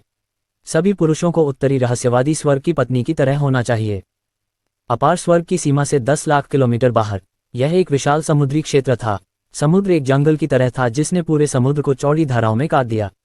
जब भी हवा चलती लहरें उठती। पहाड़ों के बीच घाटी में हलचल चौंकाने वाली थी। इसके अलावा हर जगह एक अतुलनीय रहस्यमय और शक्तिशाली वायु प्रवाह हमला कर रहा था जिससे दूसरों की हिम्मत नहीं हो रही थी। लोगों की एक टीम समुद्र से 50 किलोमीटर दूर हवा में रुक गई। आगे चलने वाला व्यक्ति भूरे रंग के वस्त्र पहने एक लंबा आदमी था। उसकी आंखें चमकीली थीं और उसका व्यवहार असाधारण था। वह जयानंद था जो असीम स्वर्ग के असीम संप्रदाय का संप्रदाय गुरु था। जयनंद ने दूर से विशाल समुद्र को देखा और बुदबुदाया, इस समुद्री क्षेत्र में पहाड़ बिखरे हुए और असमान हैं। वातावरण खतरनाक है। ये वास्तव में ऐसा दृश्य नहीं लगता जो मानव दुनिया में पाया जा सकता है। उसके पीछे का शिष्य आगे बढ़ा और बोला, संप्रदाय गुरु, क्या हम वास्तव में नरक ग्रिफिन कबीले को खोजने के लिए इस समुद्री क्षेत्र में प्रवेश करने जा रहे हैं? बेशक। जयनंद की निगाहें उग्र हो गईं। हम उसकी बड़ी शिकायत का बदला कैसे नहीं ले सकते। असीम संप्रदाय की स्थापना हुए 30,000 साल से भी ज्यादा हो चुके थे। ये संप्रदाय की प्राचीन पुस्तकों में दर्ज है। पिछले 30,000 सालों में लिमिटलेस सेक्ट के लगभग 1,000 शिष्य नर्क ग्रिफिन के हाथों मारे गए थे। उनमें सैकड़ों उच्च पद के लोग थे, और पिछले 2 सालों में जयानंद के 2 मार्शल चाचा और 30 से ज्यादा शिष्य जो प्रशिक्षण के लिए बाहर गए थे, वे भी नर्क ग्रिफिन के हाथों मारे गए थे। लिमिटलेस सेक्ट के लिए ये दुश्मनी पहले से ही काफी गहरी थी। वे बदला कैसे नहीं ले सकते थे। इसके अलावा जयानंद को आज अचानक पता चला कि नर्क ग्रिफिन कबीले ने बड़ी संख्या में उच्च स्तरीय राक्षस जानवरों को अथाह स्वर्ग में भेज दिया था। जयानंद की राय में नर्क ग्रिफिन पर हमला करने का यह एक अच्छा समय था। शिष्य ने फिर पूछा, संप्रदाय गुरु, जब हमने बड़ी संख्या में नर्क ग्रिफिन को अथाह स्वर्ग की ओर जाते हुए देखा तो हमने सीधे उनका पीछा करके उनके घोंसले पर हमला क्यों नहीं किया। जयानंद ने अपनी आंखें सिकोड़ते हुए कहा, मेरे अवलोकन के अनुसार इस बार तैनात किए गए नर्क ग्रिफिन सभी छठे रैंक से ऊपर के राक्षस जानवर जनरल हैं। ये कहा जा सकता है कि वे पूरी ताकत से आए थे। उस स्थिति में चलो उन्हें चौंका दें और अपने मृतकों का बदला लेने के लिए उनके घोंसले में घुस जाएं। जब उसने ये कहा तो उसके पीछे खड़े हजारों शिष्यों ने चुपचाप सिर हिलाया। ये सही है, नर्क ग्रिफिन ने छठे रैंक से ऊपर के सैकड़ों राक्षस जनरलों को जुटाया था। ये संख्या पहले से ही बहुत बड़ी थी। शायद नर्क ग्रिफिन का बेस कैंप अब खाली हो गया था और उन पर हमला करने का यह एक अच्छा अवसर था। जयानंद ने फिर एक आत्मविश्वास भरी मुस्कान प्रकट की। नर्क ग्रिफिन को शायद यह उम्मीद नहीं थी कि मैंने पहले ही उनके निवास की गुप्त रूप से तलाशी ले ली है और आज उनके मुख्यालय पर एक आश्चर्यजनक हमला करूंगा। योजना को सफल बनाने के लिए मैंने विशेष रूप से मिस्टिक सेक्ट और मिस्टिक ड्रैगन होली लैंड के पावर हाउस को मदद के लिए आमंत्रित किया। उनका हेल ग्रिफिन्स के साथ खून का झगड़ा भी है। हमें इस बार उन्हें पकड़ना ही होगा। शिष्यों ने सहमति के भाव प्रकट किए। मिस्टिक सेक्ट 500,000 शिष्यों वाला एक बड़ा संप्रदाय था। यह अथाह स्वर्ग के शक्तिशाली संप्रदायों में शीर्ष 30 में था। उनके संप्रदाय गुरु दाओइस्ट फारियो सोलंकी एक अर्ध सम्राट दायरे के शक्तिशाली व्यक्ति थे। मिस्टिक तकनीक के साथ दुनिया को उलटना कोई मुश्किल काम नहीं था। जहां तक मिस्टिक ड्रैगन पवित्र भूमि की बात है तो यह और भी अधिक शक्तिशाली थी। वे अथाह स्वर्ग में 9वें स्थान पर रही पवित्र भूमि थी। पवित्र भूमि में 10 लाख शिष्य थे। उनकी दाव तकनीकें गहन थीं और उनकी तकनीकें शानदार थीं। उनका नाम अथाह स्वर्ग में प्रसिद्ध था। उनकी मदद से नर्क ग्रिफिन कबीले से निपटना आसान होगा। जैसे ही सभी चर्चा कर रहे थे, अचानक शून्य में 1000 लोगों की एक टीम दिखाई दी। जयानंद और अन्य लोगों ने नजर घुमाई। उन्होंने पाया कि उनमें से कोई भी प्रारंभिक चरण के वर्चस्व क्षेत्र से कम नहीं था। उनकी ताकत भयानक थी। हरे रंग के लबादे में एक बूढ़ा आदमी पहले उतरा। उसके शरीर के चारों ओर 8 त्रिग्राम बादल पैटर्न रहस्यमय तरीके से एक प्राकृतिक अराजक सार ऊर्जा के साथ चमक उठे, जिससे लोगों को विस्मय की भावना महसूस हुई। जयानंद जल्दी से आगे बढ़े और झुके। नमस्कार, सिद्धलौकी सोलंकी। सिद्धलौकी सोलंकी ने बुद्ध धूल को अपने हाथ में पकड़ लिया और बदले में थोड़ा सिर हिलाया। नमस्कार, संप्रदाय गुरु। एक दूसरे को प्रणाम करने के बाद लोगों का एक और समूह शून्य में उतरा। नेता एक मध्यम आयु वर्ग का व्यक्ति था जिसके बाल हरे थे और लबादा पीला था। उसकी निगाह तलवार की तरह थी। उसके शरीर के चारों ओर 9 रहस्यवादी ड्रैगन आभाएं घूम रही थीं और उसकी आभा बेहद चौंकाने वाली थी। उसे प्रकट होते देख जयानंद और परफेक्टेड फारियो ने चौंकने वाले भाव प्रकट किए। पवित्र भगवान रहस्यवादी ड्रैगन। उन्हें उम्मीद नहीं थी कि पवित्र भगवान रहस्यवादी ड्रैगन अरुण देव व्यक्तिगत रूप से कार्रवाई करेंगे। यह एक पुराना सम्राट क्षेत्र पावर हाउस था। अरुण देव ने जयानंद को देखा और कहा, मैंने सुना है कि संप्रदाय मास्टर हेल ग्रिफिन कबीले पर जबरदस्ती हमला करना चाहता है, इसलिए मैं व्यक्तिगत रूप से मदद करने आया हूँ। आखिरकार लिमिटलेस सेक्ट के पैट्रिक ग्रैंड मास्टर कभी मेरे अच्छे दोस्त थे। जयानंद उत्साहित और सम्मानजनक भाव प्रकट करने से खुद को रोक नहीं पाए। ये सही है। पवित्र भगवान मिस्टिक ड्रैगन एक बूढ़ा राक्षस था जिसका जीवन काल लगभग 40,000 वर्ष था। वह उनके पैट्रिक ग्रैंड मास्टर का मित्र भी था। इस बात को ध्यान में रखते हुए जयानंद को लगा कि आज का हमला निश्चित रूप से दोषरहित था। जैसे ही सभी समुद्र की ओर जाने वाले थे, एक विशाल हेल ग्रिफिन अचानक दूर से उड़कर आया। जब उन्होंने हेल ग्रिफिन की पीठ पर खड़े व्यक्ति को देखा तो सभी चौंक गए। सफेद कपड़े पहने वह युवा मास्टर भगवान जैसा दिखता है। लगता है कि उसकी पृष्ठभूमि बहुत शक्तिशाली है। अरुण देव, परफेक्ट लौकी सोलंकी और जयानंद सभी के मन में यही विचार आया। जब राजमहरा पास आए तो वे और भी चौंक गए, क्योंकि उन्होंने देखा कि राजमहरा के पैरों के नीचे हेल ग्रिफिन 10वें चरण का राक्षस जानवर जनरल था। ये राजमहरा द्वारा एक मानव अर्ध सम्राट दायरे के साधक पर कदम रखने और उसे सवारी के रूप में इस्तेमाल करने के बराबर था। वह बहुत शक्तिशाली, सुंदर है और उसकी 4 बेटियां हैं। सभी के दिमाग में विचार चल रहे थे और वे तुरंत राजमहरा की पहचान निर्धारित करना चाहते थे। तभी अरुण देव, परफेक्ट लौकी सोलंकी और जयानंद की आंखें एक साथ चमक उठीं। क्या यह उत्तरी रहस्यवादी स्वर्ग की पत्नी हो सकती है? उत्तरी रहस्यवादी स्वर्ग के लोग जानते थे कि महारानी रहस्यवादी बर्फ की 4 बेटियां थीं। इस बिंदु से वे आसानी से राजमहरा को दीपिका के साथ जोड़ सकते थे। राज मेहरा की उपस्थिति और ताकत के साथ वे उसकी पहचान में और भी अधिक आश्वस्त थे। अरुण देव, परफेक्टेड लॉ की सोलंकी और जयानंद तुरंत आगे बढ़े और विनम्रता से कहा, क्या आप उत्तरी रहस्यवादी स्वर्ग की पत्नी हैं? अध्याय 175। राज मेहरा ने सभी को शांति से देखा। यह मैं हूँ। जयानंद ने जल्दी से कहा, पत्नी, मैंने अभी अभी सैकड़ों हेल ग्रिफिन को अथाह स्वर्ग की ओर जाते देखा है। और पत्नी अथाह स्वर्ग से आई है। क्या ऐसा हो सकता है कि पत्नी पहले ही उनका सामना कर चुकी है? राज मेहरा ने थोड़ा सिर हिलाया। हाँ। राज मेहरा के एक ही शब्द से जयानंद, परफेक्टेड फारियो और अरुण देव के चेहरे पर हैरानी के भाव उभर आए। राज मेहरा ने हेल ग्रिफिन की सेना का अकेले ही सामना किया था और अब वह 10वीं श्रेणी के राक्षस जानवर सेनापति पर कदम रख रहा था। इससे एक बात पूरी तरह से स्पष्ट हो गई। वह ये थी कि राज मेहरा ने हेल ग्रिफिन सेना का सफाया कर दिया था। जहां तक राज मेहरा की बात है, वह सुरक्षित था और अपनी बेटियों को देखते हुए उसके चेहरे पर एक आत्मसंतुष्ट भाव था। इसका मतलब था कि उसने हेल ग्रिफिन को बेरहमी से कुचल दिया था। ये सोचते हुए जयानंद ने गहरी सांस ली। मैंने पहले देखा था कि ये सभी नर ग्रिफिन छठे रैंक से ऊपर के राक्षस जानवर सेनापति थे। मुझे उम्मीद नहीं थी कि तुम उनसे अकेले निपटोगे।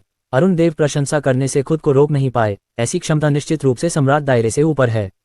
वह, जयानंद और अन्य लोग यह अनुमान लगाने से खुद को रोक नहीं पाए कि राज मेहरा पहले से ही महान संत दायरे के एक शक्तिशाली व्यक्ति थे।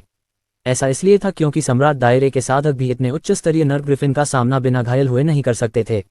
ये तो बताने की जरूरत नहीं है कि राज मेहरा के साथ 4 बच्चे भी थे। उनके विस्मय और प्रशंसा का सामना करते हुए राज मेहरा की अभिव्यक्ति शांत थी क्योंकि वह हंसराज पर कदम रखने और आगे बढ़ने के लिए तैयार था। अरुण देव ने जल्दी से पूछा, क्या कॉन्सर्ट नर ग्रिफिन कबीले में जा रहा है?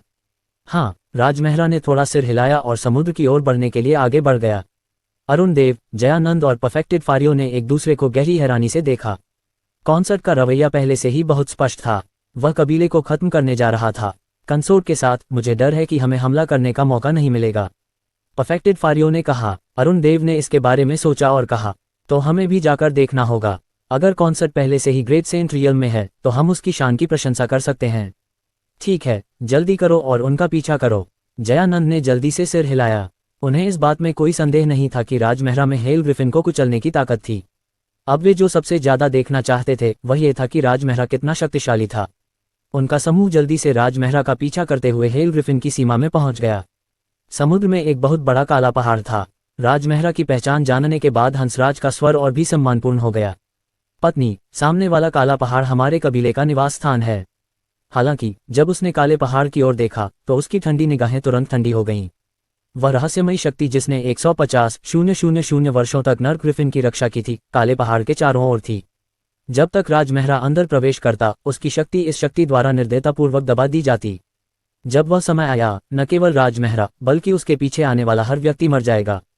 फिर उसने गति बढ़ाई और राज मेहरा को काले पहाड़ के 5 किलोमीटर के दायरे में ले गया। अरुण देव, परफेक्टेड फारियो, जयानंद और अन्य लोग उसके पीछे पीछे चल रहे थे। क्या हो रहा है? वे काले पहाड़ के 5 किलोमीटर अंदर ही घुसे थे कि सभी ने महसूस किया कि उनके शरीर में आध्यात्मिक ऊर्जा अचानक गायब हो गई है। एक अकथनीय शक्ति ने अचानक उनकी साधना को दबा दिया। अरुण देव जैसे सम्राट क्षेत्र के शक्तिशाली व्यक्ति भी किसी सच्चे सार को प्रसारित नहीं कर सकते थे। ये कैसे हो सकता है? अरुण देव और अन्य लोगों ने भयभीत भाव प्रकट किए। उनके साधना आधारों को बलपूर्वक दबा दिया गया था, इसलिए वे यहाँ नश्वर थे और उनका केवल वध किया जा सकता था। हा। इस समय हंसराज घमंड से हंसे। इस अजय रहस्यमय शक्ति के कारण ही नर ग्रिफिन 150,000 वर्षों तक 9 स्वर्ग अमर क्षेत्र में मौजूद रह सकते हैं। तुम गलती से हमारे क्षेत्र में प्रवेश कर गए हो और पहले से ही शिकार बन चुके हो। बस मरने का इंतजार करो। उसकी तेज हंसी ने तुरंत उसके आसपास के हजारों नर ग्रिफिन का ध्यान आकर्षित किया। एक पल के लिए काली हवा बह गई। इन नर ग्रिफिन्स ने जल्दी से सभी को घेर लिया। उनके आक्रामक आभा को महसूस करते हुए अरुण देव और अन्य लोग आशंकित थे। अब जब उनके पास कोई साधना आधार नहीं था तो इतने सारे नर ग्रिफिन्स से घिरे होने के कारण वे चॉपिंग बोर्ड पर मछली से अलग नहीं थे। उनके विपरीत राज मेहरा ने शांति से मुस्कुराया। ये सिर्फ एक निम्न स्तरीय यिन यांग मिस्टिक स्काई फॉर्मेशन है, घबराने की कोई जरूरत नहीं है। अरुण देव और अन्य लोगों ने जल्दी से शांत भाव से राज मेहरा को देखा। ये सही है, कॉन्सर्ट यहाँ तक आया था। वह नर ग्रिफिन्स को अपने हाथ की पीठ की तरह जानता होगा और उन्हें पकड़ने के लिए दृढ़ था। राज मेहरा की बातें सुनते ही हंसराज के चेहरे की मुस्कान तुरंत गायब हो गई। उसे लगा कि राज मेहरा के पास निश्चित रूप से यिन यांग मिस्टिक स्काई फॉर्मेशन को तोड़ने का एक तरीका है, इसलिए उसने ये कहा। पॉप! जैसे ही सभी लोग चकित थे, राज मेहरा ने अपनी उंगलियां चटकाईं। उफ! सभी ने महसूस किया कि उनके शरीर में हल्कापन आ गया है। भयानक रहस्यमय ऊर्जा जिसने उसकी साधना के आधार को दबा दिया था, वास्तव में एक पल में गायब हो गई। यह महसूस करते हुए कि उन्होंने अपनी साधना को पुनः प्राप्त कर लिया है, अरुणदेव और अन्य लोग बेहद खुश हुए और जल्दी से राजमेहरा को प्रणाम किया। पत्नी वास्तव में असाधारण है। धमाका। इस समय राजमेहरा ने आध्यात्मिक ऊर्जा की एक किरण भेजी और हंसराज को दूर फेंक दिया। विशाल ठंडी आकृति राजमेहरा की आध्यात्मिक ऊर्जा के साथ काले पहाड़ से टकराए। यह एक तोप के गोले की तरह फटा, जिससे लाखों फीट ऊंचा काला पहाड़ हिल गया। धूल और चट्टानों के बीच हंसराज का शरीर बहुत पहले ही धूल में मिल चुका था। ये देखकर सभी को घेरने वाले नर्क ग्रिफिन्स ने भयभीत भाव प्रकट किए। राजमेहरा ने 10वें चरण के राक्षस जानवर जनरल को मौत के घाट उतार दिया। वे राजमेहरा के सामने तोप का चारा मात्र थे। उत्तरी रहस्यवादी स्वर्ग की पत्नी, तुम बहुत दूर जा रही हो। इस समय एक काली और एक सफेद रोशनी काले पहाड़ को चीरती हुई आसमान में चली गई। दो अतुलनीय राजसी और शक्तिशाली दबाव ने तुरंत काले पहाड़ के 50 किलोमीटर के दायरे में जगह को ढक लिया। यहाँ तक कि अरुणदेव, जो सम्राट क्षेत्र में थे, इस दबाव से कांप उठे। उन्हें लगा जैसे उनके कंधों पर 2 ऊंचे पहाड़ हैं और सांस लेना भी मुश्किल हो रहा था। 2 सम्राट क्षेत्र साधक, और वे साधारण सम्राट क्षेत्र साधकों से भी अधिक शक्तिशाली हैं। अरुणदेव, सिद्धफारियो, जयानंद और अन्य लोगों ने जल्दी से ऊपर देखा। उनकी आंखें सदमे से भर गईं। उन्होंने देखा कि सफेद और काली रोशनी काले पहाड़ की चोटी पर 2 विशाल नर ग्रिफिन में बदल गई। वे एक रहस्यमय शक्ति से जुड़े थे, जिसमें वास्तव में एक आकर्षण था जो गुप्त रूप से दुनिया के साथ संगत था। कितना भयानक! अरुणदेव अपनी मुट्ठी बंद करने से खुद को रोक नहीं पाए। उन्हें यकीन था कि यिन यांग मिस्टिक स्पेस फॉर्मेशन के दमन के बिना भी अगर वे आए तो वे निश्चित रूप से मर जाएंगे, क्योंकि काले पहाड़ की चोटी पर नर्क ग्रिफिन कबीले का सबसे शक्तिशाली पौराणिक दानव सम्राट था। यिन यांगजी। अफवाह थी कि यिन यांगजी एक प्राचीन नर्क ग्रिफिन से बनी थी जिसने दुनिया की 2 ध्रुवीय ऊर्जाओं को अवशोषित कर लिया था। उनके शरीर ने ध्रुवीय ऊर्जा को इकट्ठा किया। साधारण सम्राट दायरे के शक्तिशाली लोगों की तुलना में उनके पास अधिक मजबूत सच्ची सार शक्ति और परिसंचरण गति थी। खासकर जब वे दोनों एक साथ काम करते थे तो वे 2 गुनी ताकत के साथ विस्फोट कर सकते थे। अरुणदेव को यह भी लगा कि यिन यांगजी को मूल रूप से एक महान संत माना जा सकता है। मुझे उम्मीद नहीं थी कि इतने सालों के बाद भी यिन यांगजी अभी भी जीवित है। उसने जल्दी से राजमेहरा की ओर देखा और सम्मानपूर्वक कहा, पत्नी, यिन यांगजी की ताकत भयानक है। यदि आप उससे लड़ना चाहते हैं तो बेहतर होगा कि आप पहले बच्चे को कहीं सुरक्षित रखें। परफेक्टेड फारियो, जयानंद और अन्य लोगों ने सहमति में सिर हिलाया। वे अब यिन यांगजी से लड़ने के योग्य नहीं थे। वे केवल इतना कर सकते थे कि राजमेहरा को बच्चों की अच्छी देखभाल करने में मदद करें। कोई जरूरत नहीं। राजमेहरा ने उदासीनता से अपना सिर हिलाया। उसके पास महान संत क्षेत्र की वास्तविक साधना थी और वह वर्तमान में सबसे मजबूत क्षमता, दिव्य हाथी प्रबल शक्ति को उत्तेजित कर सकता था। वह यिन यांगजी जैसे आधे अधूरे महान संत को गंभीरता से नहीं लेगा। इससे पहले कि अरुणदेव और अन्य बोल पाते, उसने अपनी प्यारी बेटियों की 4 अर्धअमर तलवारें निकाल लीं। उसने अपना असली सार प्रसारित किया और 10 अरब दिव्य हाथियों की शक्ति को सक्रिय किया। उसने लापरवाही से इशारा किया। 4 अर्धअमर तलवारें बिजली की तरह निकलीं और अकल्पनीय गति से यिन यांगजी पर हमला किया। धमाका, धमाका। 2 जोरदार धमाकों के बाद 4 तलवारों ने हवा में 4 खूबसूरत रोशनी खींची और राजमेहरा की तरफ लौट आईं।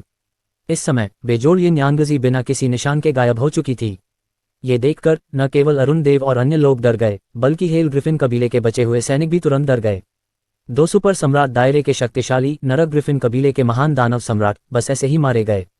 शुरू से अंत तक यिन यांगजी ने केवल एक ही शातिर वाक्य कहा।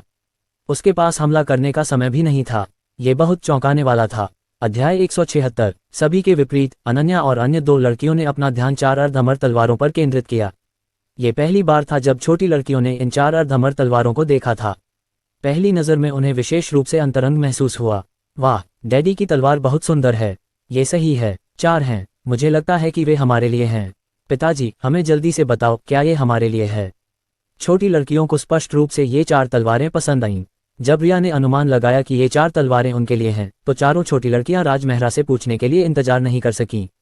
राजमेहरा ने प्यार से मुस्कुराते हुए कहा, ये 4 तलवारें स्वाभाविक रूप से तुम लड़कियों के लिए हैं, लेकिन वे अब तुम लड़कियों की तुलना में बहुत अधिक शक्तिशाली हैं, इसलिए तुम लड़कियां उन्हें केवल तब इस्तेमाल कर सकती हो जब तुम बड़ी हो जाओगी। मैं समझ गया टिल्डा। अनन्या और बाकी लोग गहरी सोच में पड़ गए। तो हमें जल्दी से बड़ा होना होगा। हम जल्दी ही बड़ी लड़कियां बन जाएंगी। हाँ हाँ हाँ। चारों छोटी लड़कियों ने अपनी मुट्ठियां भींच लीं। उसकी ऊंची लड़ाई की भावना और मनमोहक रूप ने सभी को उसकी प्रशंसा करने पर मजबूर कर दिया। क्या 4 प्यारे बच्चे हैं।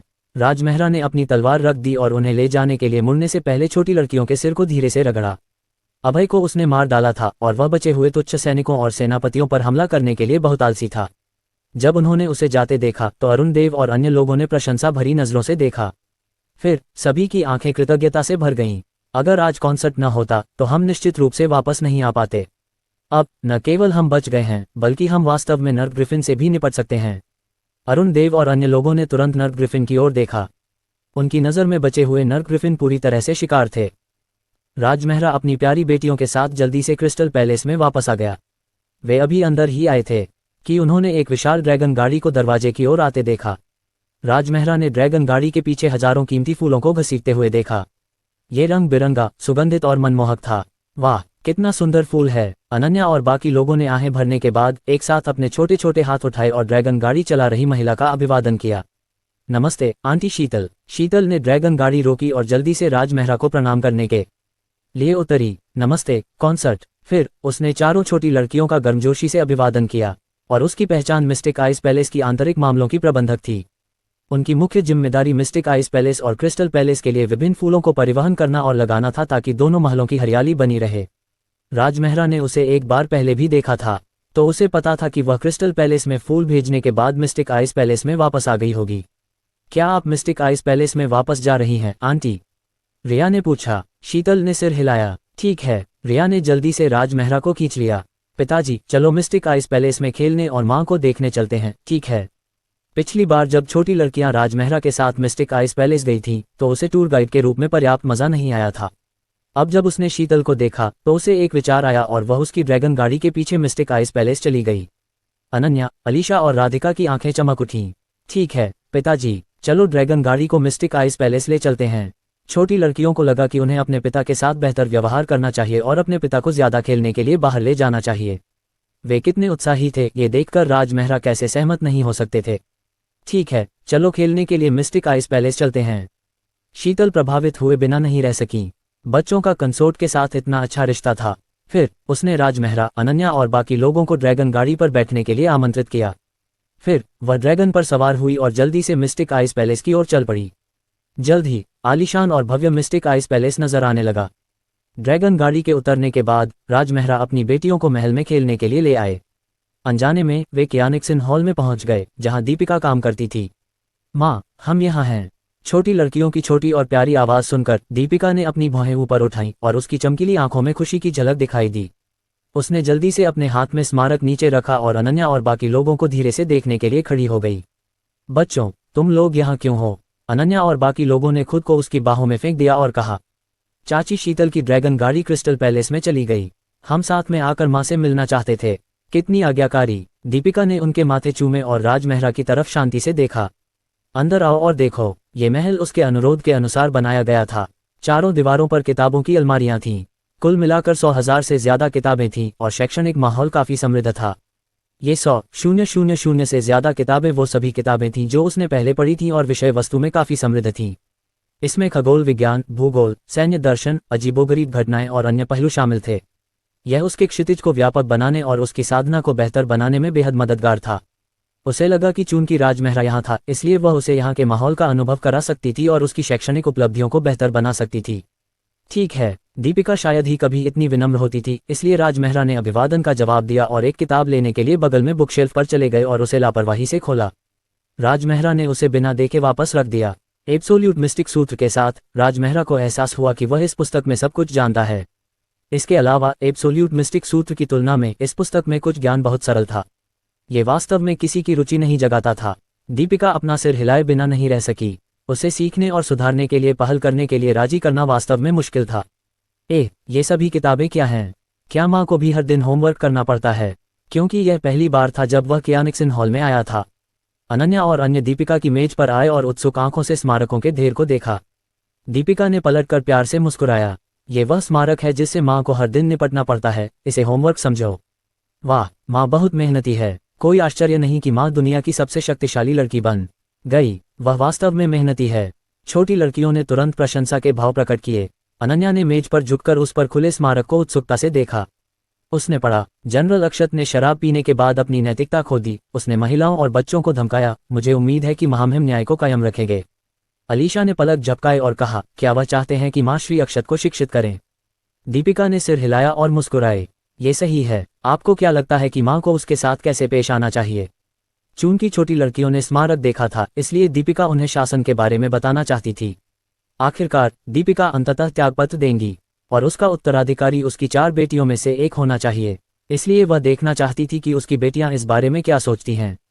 अनन्या ने कहा, कमजोर को धमकाना गलत है, आपको उसे शिक्षित करना होगा।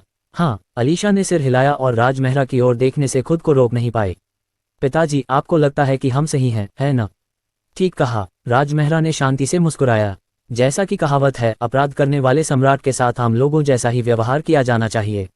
भले ही वह सेनापति ही क्यों न हो, उसे सजा से नहीं बख्शा जा सकता। उनकी बेटियां इतनी उत्कृष्ट थीं, इसलिए राज मेहरा को स्वाभाविक रूप से उन्हें इस बारे में और बताना पड़ा। अपराध करने वाले सम्राट के साथ आम लोगों जैसा ही व्यवहार किया जाना चाहिए। जब दीपिका ने यह सुना तो उसकी खूबसूरत आंखें चमक उठी और वह हैरानी से राज मेहरा को देखने लगी। उसने 9 स्वर्ग अमर क्षेत्र में अनगिनत आपराधिक कानून की किताबें पढ़ी थीं, लेकिन उसने कभी ऐसे शब्द नहीं देखे थे। उसे भी यह स्वीकार करना पड़ा कि इस वाक्य में उदारता और अंतर्दृष्टि निहित थी। मुझे उम्मीद नहीं थी कि वह इतना ज्ञानी होगा। भले ही उसने यह बात एक बेबाक टिप्पणी के रूप में कही हो, फिर भी ये प्रशंसा के योग्य है। दीपिका की कल्पना तुरंत ही उड़ गई। उसे लगा कि राज मेहरा प्रतिभाशाली है। अगर वह उसे अपने साथ ले सके और सरकारी मामलों को संभालना सीख सके, तो शायद उसे राजनीति में प्रतिभाशाली बनने में ज्यादा समय नहीं लगेगा। ये सोचकर दीपिका ने कहा, राज मेहरा, जब तुम्हें यह एहसास हो गया है तो तुम राजनीति करने के लिए मिस्टिक आइस पैलेस क्यों नहीं आ जाते? कोई दिलचस्पी नहीं। राज मेहरा ने दृढ़ता से अपना सिर हिलाया। इसे अच्छे से कहें तो वह एक अधिकारी होगा, सीधे शब्दों में कहें तो वह दीपिका, ठंडी और दबंग महारानी के लिए काम करने के लिए वहां होगा। ऐसी जिंदगी कैसे आरामदायक हो सकती है? क्या उसकी मौजूदा बेफिक्री भरी जिंदगी मजेदार नहीं थी? उसे ऐसी जिंदगी क्यों झेलनी पड़ी? दीपिका ने गहरी सांस ली और बिना कुछ कहे बोली, मैं तो बस यूं ही पूछ रही थी। ठीक है। राज मेहरा ने उसके विचारों का अनुमान लगाने की कोशिश नहीं की और सहजता से उत्तर दिया। ये देखकर कि वे सफल नहीं हुए, राधिका अब और बर्दाश्त नहीं कर सकी। छोटी लड़की जल्दी से राज मेहरा के पास गई और उत्सुकता से बोली, पिताजी, वादा करो माँ।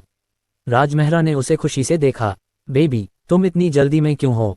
राधिका ने अपने पैर पटकते हुए जोर से कहा, क्योंकि अगर तुम मान जाओ तो हमारा परिवार हर दिन एक साथ सो सकता है। अध्याय 177, रोज एक साथ सोते हैं। राधिका की बातें सुनकर दीपिका हैरानी से मुंह खोले बिना नहीं रह सकी। उसे उम्मीद नहीं थी कि उसकी बेटी ऐसा सोचेगी। वह अपना सिर हिलाए बिना नहीं रह सकी। राज मेहरा के साथ अपने मौजूदा रिश्ते को देखते हुए क्या यह अजीब नहीं होगा अगर वे दोनों रोज एक साथ सोएं?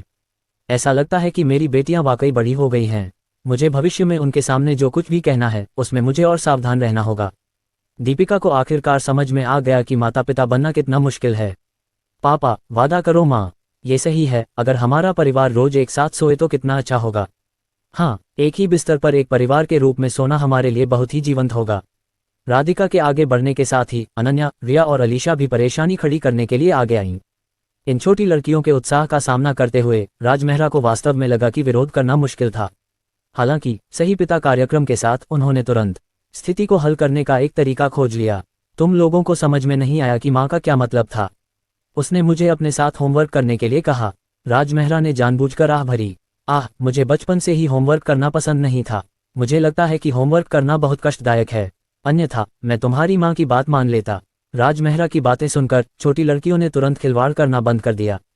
ये पता चला कि उनकी माँ ने उनके पिता को अपने साथ सोने के लिए नहीं बल्कि होमवर्क करने के लिए कहा था। तो बेहतर था कि डैडी को होमवर्क न करने दिया जाए, अन्यथा न केवल उन्हें तकलीफ होगी बल्कि उनके पास उनकी देखभाल करने का समय भी नहीं होगा। पिताजी, हम नहीं चाहते कि आप होमवर्क करें। हाँ हाँ हाँ पिताजी, बेहतर होगा कि आप हमारे साथ क्रिस्टल पैलेस में रहें। ऐसे में तो माँ को और मेहनत करनी पड़ेगी, छोटी लड़कियों ने आज्ञाकारी ढंग से कहा। दीपिका राहत की सांस लिए बिना नहीं रह सकी जब उसने देखा कि छोटी लड़कियों की दलीलें सफलतापूर्वक हल हो गई हैं। वह राज मेहरा को देखे बिना नहीं रह सकी और सोचने लगी कि राज मेहरा वाकई बच्चों की देखभाल करने में बहुत माहिर है। फिर उसने धीरे से अपना सिर हिलाया। मैं तो बस यूं ही कह रही थी, मेरे लिए यह मुश्किल नहीं है। ओह, छोटी लड़कियों ने सिर हिलाया। लेकिन जब माँ फ्री हो जाएंगी तो तुम्हें फिर से हमारे साथ सोना चाहिए। दीपिका थोड़ा शर्मा गई और केवल सहमत हो गई। ठीक है, गुरगुराहट टिल्डा। इस समय रिया के पेट में अचानक से गुर्राहट हुई। मुझे भूख लगी है, रिया ने जल्दी से राज मेहरा से कहा। अनन्या, अलीशा और राधिका को भी एहसास हुआ कि उन्हें थोड़ी भूख लगी है। दीपिका ने आसमान की तरफ देखा। दोपहर हो चुकी थी। उसने कहा, माँ ने किसी को तुम्हारे लिए खाना बनाने को कहा है। पिताजी को बनाने दो। हाँ हाँ, मुझे पिताजी का खाना बहुत पसंद है। छोटी लड़कियां राज मेहरा को तंग कर रही थीं। ठीक है ठीक है ठीक है, पिताजी तुम्हारे लिए बना देंगे। राज मेहरा प्यार से मुस्कुराया। दीपिका को कुछ देर बच्चों की देखभाल करने देने के बाद वह उठ खड़ा हुआ और मिस्टिक आइस पैलेस की रसोई में चला गया। चूंकि वह पहले से ही मिस्टिक आइस पैलेस से परिचित था, इसलिए राज मेहरा जल्दी से रसोई में आ गया। राजमेहरा को अंदर आते देख मुख्य रसोइया हर्षित राणा ने जल्दी से सैकड़ों शिष्यों को आगे लाया और झुककर प्रणाम किया। नमस्कार पत्नी। हालांकि यह राजमेहरा को देखने का उनका पहला मौका था। मिस्टिक आइस पैलेस में आमतौर पर कोई भी पुरुष आराम से नहीं घूमता था। राजमेहरा की आभा और रूप रंग से लोगों ने तुरंत ही उनकी पहचान का अनुमान लगा लिया। हाँ, राजमेहरा ने थोड़ा सिर हिलाया। मैं यहाँ बच्चों के लिए कुछ खाना बनाने आया हूँ। ठीक है, मैं तुम्हारी मदद करूँगा, हर्षित राणा ने जल्दी से कहा। उनके छोटे भाई किशोर राणा क्रिस्टल पैलेस की रसोई के मुख्य रसोइये थे और उन्हें नॉर्थ मिस्टिक हेवन में मास्टर शेफ के रूप में जाना जाता था। किशोर राणा की तुलना में हर्षित राणा की पाककला की साधना वास्तव में अधिक गहन थी। हालांकि उन्होंने कम प्रोफाइल रखी और प्रसिद्धि और धन का पीछा करना पसंद नहीं किया, क्योंकि उन्होंने लंबे समय से सुना था कि राजमेहरा की पाककला कौशल ग्रैंडमास्टर स्तर की थी, इसलिए उन्होंने मदद करने की पहल की। उन्हें इस अवसर का उपयोग राजमेहरा को खाना बनाते हुए देखने के लिए भी करना था। अपने छोटे भाई किशोर राणा की तरह उन्होंने अपनी साधना के स्तर को बढ़ाया और अपनी पाककला की समझ को बढ़ाया। राजमेहरा ने लापरवाही से रसोई के चारों ओर नजर डाली और सामग्री की एक चमकदार सरणी देखी। उन्हें अचानक कुछ याद आया। चलो उनके लिए हॉटपॉट बनाते हैं। जैसे ही राजमेहरा ने बात की, उसने सूप के नीचे की सामग्री चुननी शुरू कर दी। हॉटपॉट। जब उन्होंने ये नाम सुना तो हर्षित राणा और अन्य लोगों की आंखें चमक उठीं। ये पहली बार था जब उन्होंने यह नया शब्द सुना था। नाम से ही उन्हें लगा कि इसका स्वाद असाधारण होगा, जैसा कि कंसोर्ट से उम्मीद थी। आप बहुत सारे नए व्यंजन जानते हैं। मैं वास्तव में प्रभावित हूँ। मैं भाग्यशाली हूँ कि आज कंसोर्ट को हॉटपॉट बनाते हुए देख पाया। मेरी पाककला की उपलब्धियां निश्चित रूप से बेहतर होंगी। हर्षित राणा उत्साहित थे जब उसने सुना कि किशोर राणा ने व्यक्तिगत रूप से राजमेहरा को खाना बनाते हुए देखा था और अपनी खेती में सुधार किया था, तो उसे बहुत ईर्ष्या हुई। अब जब उसे भी ऐसा अवसर मिल सकता है तो वह वास्तव में बहुत खुश हुआ। फिर हर्षित राणा की मदद से राजमेहरा ने सबसे ताज़ी बर्फ की गाय का इस्तेमाल किया और सूप बेस को जल्दी से पकाने से पहले आध्यात्मिक ऊर्जा को आग में बदल दिया। फिर उसने सूप में कुछ दुर्लभ मसाले डाले। कुछ सोचने के बाद उसने सूप को 2 भागों में विभाजित किया और उन्हें एक विशेष बर्तन में रखा। फिर उसने सूप के दूसरे हिस्से में बहुत सारी मिर्च, काली मिर्च और अन्य मसालेदार सामग्री डाली। ये देखकर कि राजमेहरा कितने कुशल थे और सूप बेस कितना स्वादिष्ट था, हर्षित राणा और अन्य लोग मदद नहीं कर सके और बोले, कितना सुगंधित। तो बर्फ की गाय के मांस से ऐसा भोजन बनाया जा सकता है। पत्नी ने सूप को 2 भागों में विभाजित किया। एक का स्वाद स्वादिष्ट और रसदार था जबकि दूसरा मसालेदार था। वह वास्तव में बहुत प्रतिभाशाली है। तो ये हॉटपॉट है। ये वाकई एक विध्वंसकारी किस्म का भोजन है। हर्षित राणा खुद को रोक नहीं पाए और पूछा, पत्नी, आपने हॉटपॉट को 2 भागों में विभाजित किया है। मेरा मानना है कि ये सफ़ेद और लाल हॉटपॉट का भी एक खास नाम है न? अपने राज्य में वह लंबे समय से जानता था कि न केवल उच्च श्रेणी का भोजन स्वादिष्ट होता है, बल्कि इसका अक्सर एक बहुत ही सुंदर नाम भी होता है। अगर डिश का नाम डिश से मेल खाता है तो यह डिश वाकई एक स्वादिष्ट व्यंजन होगी। राजमेहरा ने सिर हिलाया। इस हॉटपॉट को कोंगटोंग हॉटपॉट कहा जाता है। इस्तेमाल किया जाने वाला पॉट यिन और यांग पोलर पॉट है। इसका मतलब यह है कि इसका स्वाद बहुत अलग है, लेकिन स्वाद एक दूसरे के पूरक हैं। ये सुनकर हर्षित राणा की आंखें चमक उठीं। उसने महसूस किया कि उसकी बुद्धि तुरंत बढ़ गई है। तो इस हॉटपॉट का वास्तव में इतना गहरा अर्थ है। इससे भी ज्यादा आश्चर्य की बात यह है कि यह वास्तव में पोलर आर्ट के साथ बहुत मेल खाता है। ये वाकई बहुत ज्ञान की एक स्वादिष्ट डिश है। एक पल के लिए न केवल हर्षित राणा बल्कि राजमेहरा के लिए सभी की प्रशंसा भी चरम पर पहुंच गई।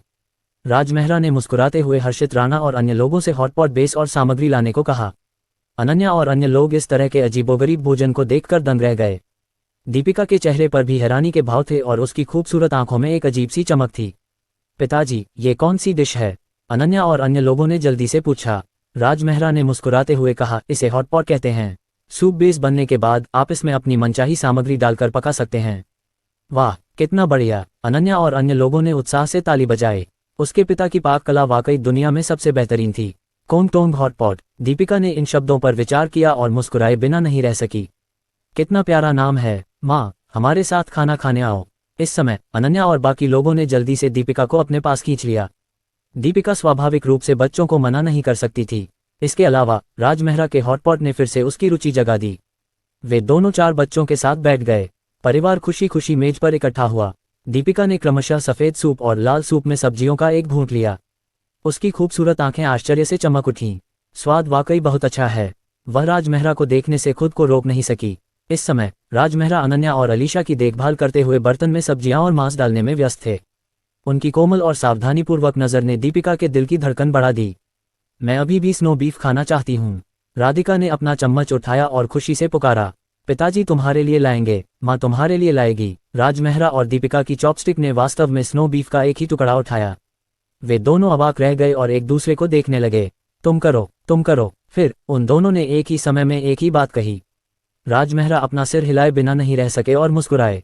ये बहुत संयोग था। दीपिका ने अपनी भौहें थोड़ी ऊपर उठाईं। ऐसा संयोग कैसे हो सकता है? उसने राजमेहरा की मुस्कान को ध्यान से देखा और उसका चेहरा गर्म हो गया। इस आदमी की मुस्कान वाकई मंत्रमुग्ध कर देने वाली थी। राजमेहरा ने दीपिका के गोरे चेहरे पर थोड़ी सी शर्मिंदगी देखी और चौंक गए। उन्हें उम्मीद नहीं थी कि यह महिला कभी कभी शर्मीली भी महसूस करेगी। पिताजी, माँ, एक दूसरे को घूरना बंद करो। ये सही है। बर्तन में सूप उबलने वाला है। इस समय छोटी लड़कियां चिल्ला उठीं। राजमेहरा और दीपिका ने आखिरकार नजरें फेर लीं और छोटी लड़कियों के लिए खाना उठाने लगे। इस हॉटपॉट ने वाकई छोटी लड़कियों और दीपिका के क्षितिज को व्यापक बनाया और साथ ही उनके स्वाद को भी पूरी तरह से उत्तेजित किया।